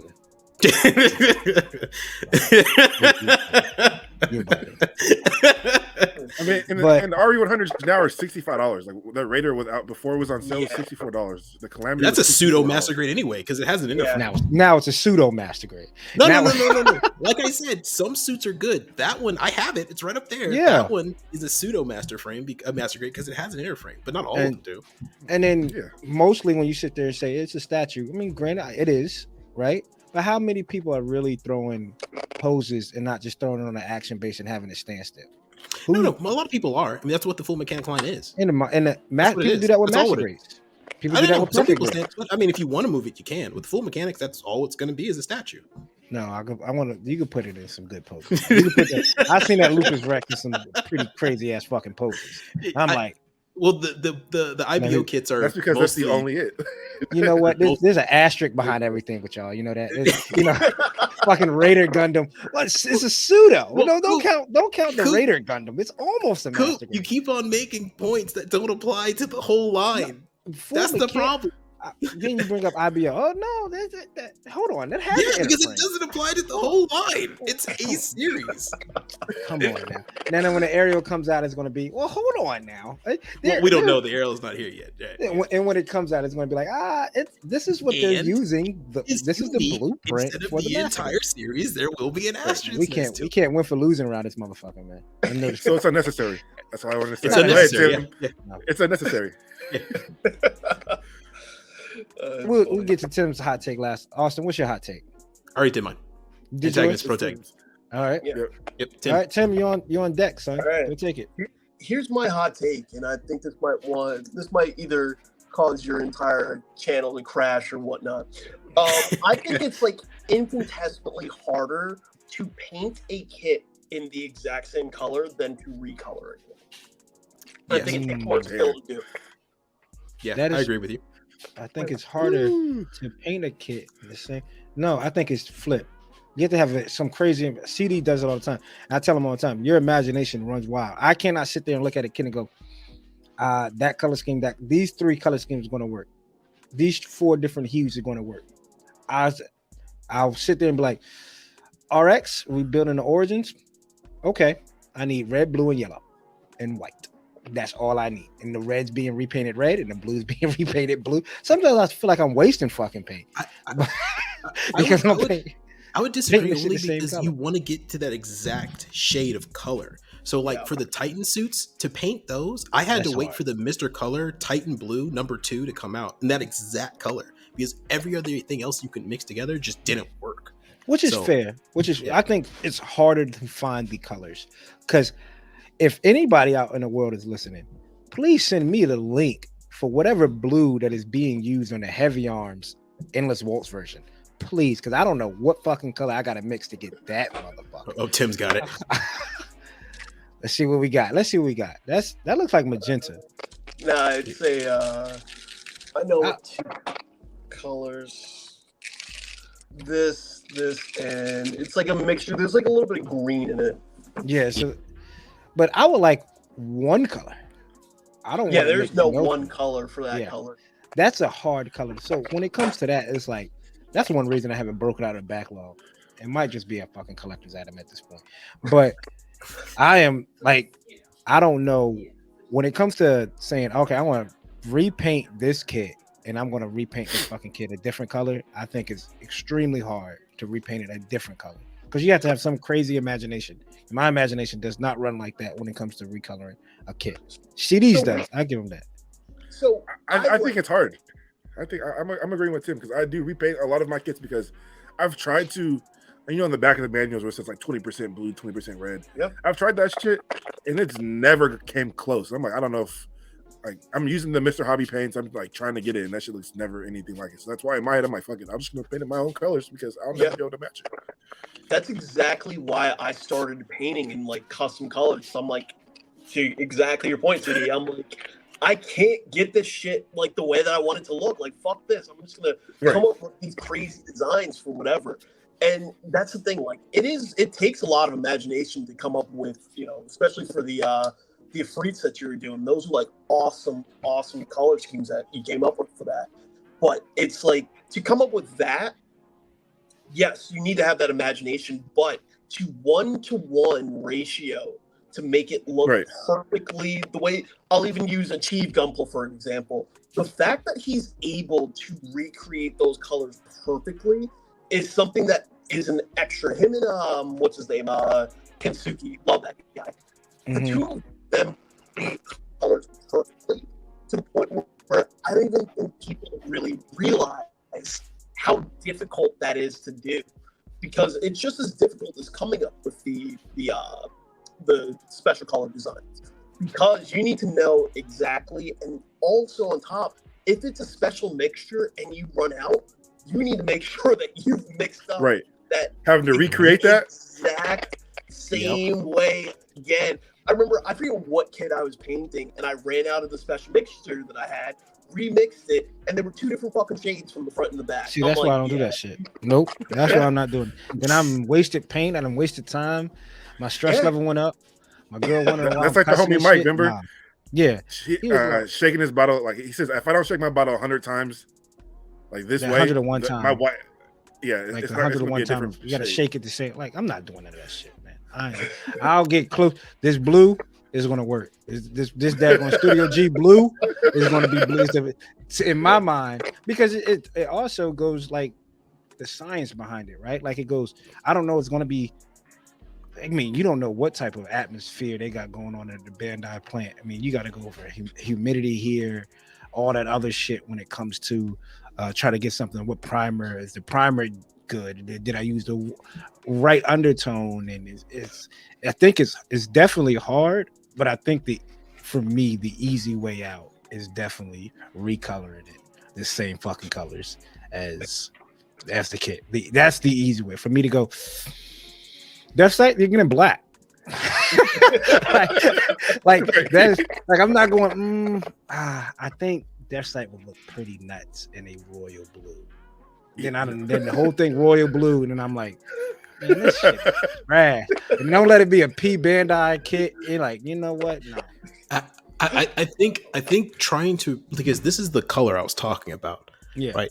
This was literally my godsend when it comes to Titan's colors, because it's the exact color that Bandai uses to make it.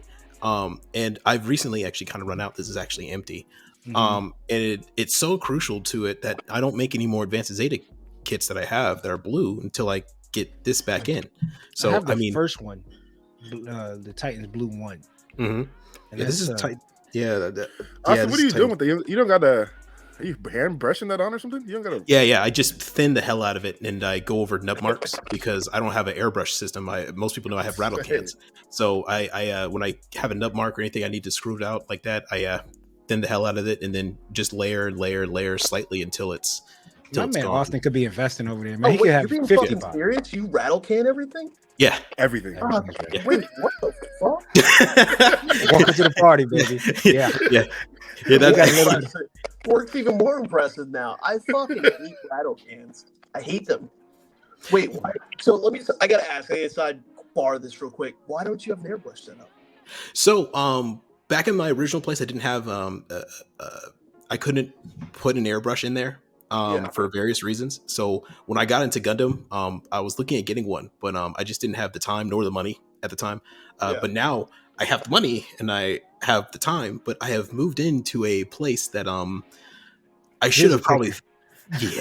Yeah. So where I'm staying at right now is it used to be a hotel, and hotel windows don't open. They don't open. They're sealed into the wall. So, and I can't drill a hole into the wall because then I would lose my deposit. And I also am trying to leave.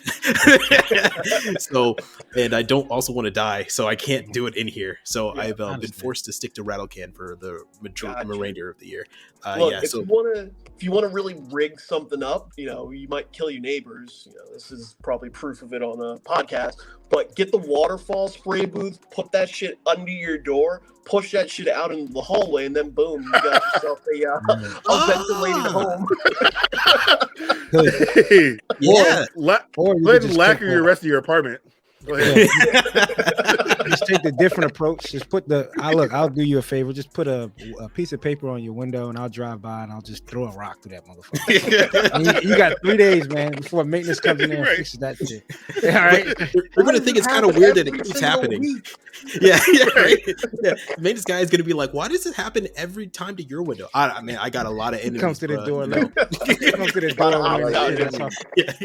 door. Austin opens the door when maintenance is there with this fucking shit from Breaking Bad, like damn hazard suit. I'm like, gas mask. I'm just fucking.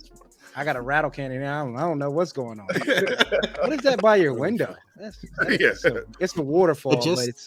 Don't worry about it. It's the aesthetics. Just fix the window. That's funny. But I think it's extremely hard to sit there and say I'm going to paint a different kid a different color. So, Oh yeah.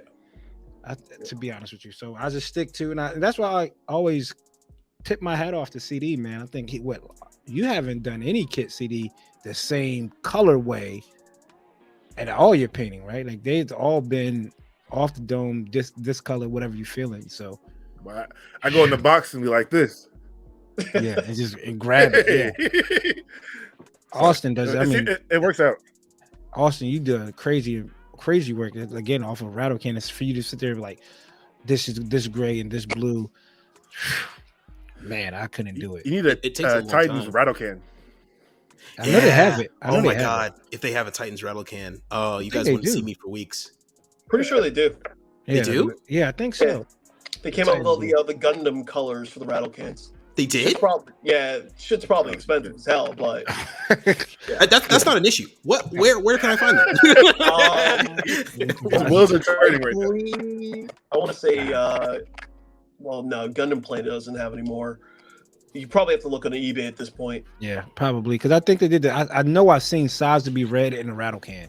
Yeah, I didn't know that. I did not know that. I've seen size to be red in rattle. I know what I'm doing for the rest of the day. Yeah, as you should. searching. Comment down below, people on YouTube. Comment on below. What do y'all think about these hot takes, man? Am I right about narrative? I think I am, but that's neither here nor there. We'll get the. Hey. Hey. I didn't say anything. Hey, buddy. You want that link sent to you next week? I didn't say anything. You want that? Apparently, it's my last time here. So you want that StreamYard link sent to you next week, man? I mean, I would love to have me back, but I see you guys might be having Tim on again. I can see at least agrees with me a couple things. So we want to give a big shout out. What you gonna say? Want to give a big shout out to our guest, Austen. I mean, get the video ready for next week. We got Austen here on the studio with us today. Man, oh man! Please help. I was the Fury originally. They wanted me off. Absolutely. And again, shout out to Vulcan Hobby. They did that Comic-Con in Alabama. I heard they did some great numbers. Remember, go to vulcanhobby.com. Use the Underagated 10 for 10% off. We just want to make sure everybody gets something. You save a little bit of change out here. You know, if it's on certain websites and you could get it on Vulcan Hobbies, might as well say that 10% off. 10% goes a long way. Hell, if a lot of places they don't even got a fucking code running. I don't know if I'm shopping that way. So definitely check out Vulcan Hobby. And for the people on Spotify and don't know, like I said, we are on Spotify, so go check them out or check us out on Spotify. And again, we appreciate Tim. Tim, bro, go ahead, take it away. Go ahead, do your plugs, man. Yes.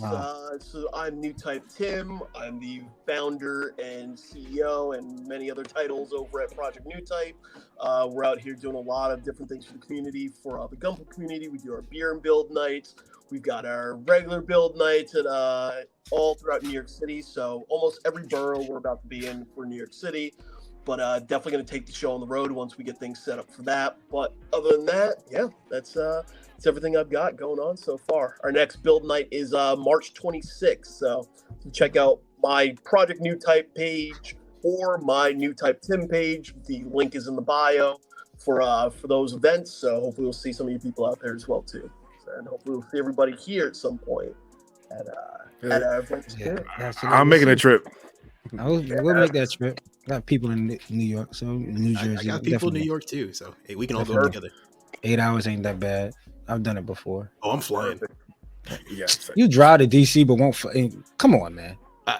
DC's 3-hour trip. 5 hours from. Come on. I've driven 2 weeks from Alaska to Florida one time. All right, never again, buddy. I'm flying everywhere. Jesus, I don't blame you. You can't. That's a trip. Yeah, you got to open up with that, man. You can't just sit there and be like, you know what? Like, I guess I guess you're You right. gotta open up with that. You can't. Yeah. Okay, now that makes sense. You can't drive 5 more But- hours. But do you know what, guys? Though, if I can't find a flight because Southwest crashes on their system again, on their computer system again, I will more than happy drive up there to go see Nu.Type Tim's beard build night. That would be worth the drive. Ciders, you gotta make sure. I'm a big cider drinker. This So cider we've got sours. it's literally on the floor of a brewery, so they have every single beer that we can think of.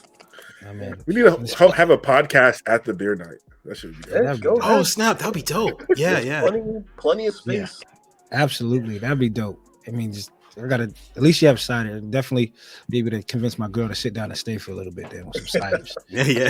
Shit. If I'm building, and at least there's drink. Everybody get a little something. So It's definitely not only check. just drinks. There's a lot of really good food there. There's an empanada spot that they have on site, and also they just started doing pizzas too.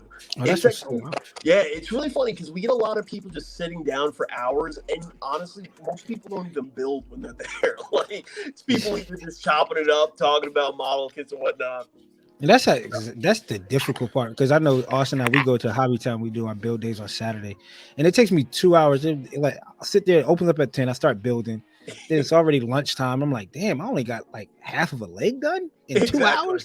What the hell? Just sitting back having a good time. So definitely, if y'all in the New York area, make sure you love Gunpla or you just love anime, love beer. This is, in general, definitely check out what Tim's doing. We appreciate what you do for the community, man. A lot of stuff. Absolutely. A lot of stuff that you do for the community, especially for, again, I really don't like saying it, but I get it. African Americans, we don't have a lot of representation in this community. And so we commend you and keep up the good work. Keep up the good stuff, man. Make sure y'all follow this guy on Instagram. He has 2 profiles. There's Nu.Type Tim and Project Nu.Type. And make sure TikTok as well. He's big on TikTok as well. Shout out to him for coming on the pod. And yeah, man. We appreciate you for sure. Yeah. Thanks for coming, man. I'm a big supporter of the pod too. So I appreciate it, man. Don't forget, like, share, comment, subscribe. We're the Underagated podcast brought to you by the Underagated Network. We're undergated, never underrated. Until next time, we got CD and Austen. I'm Coop. Peace. Peace, people.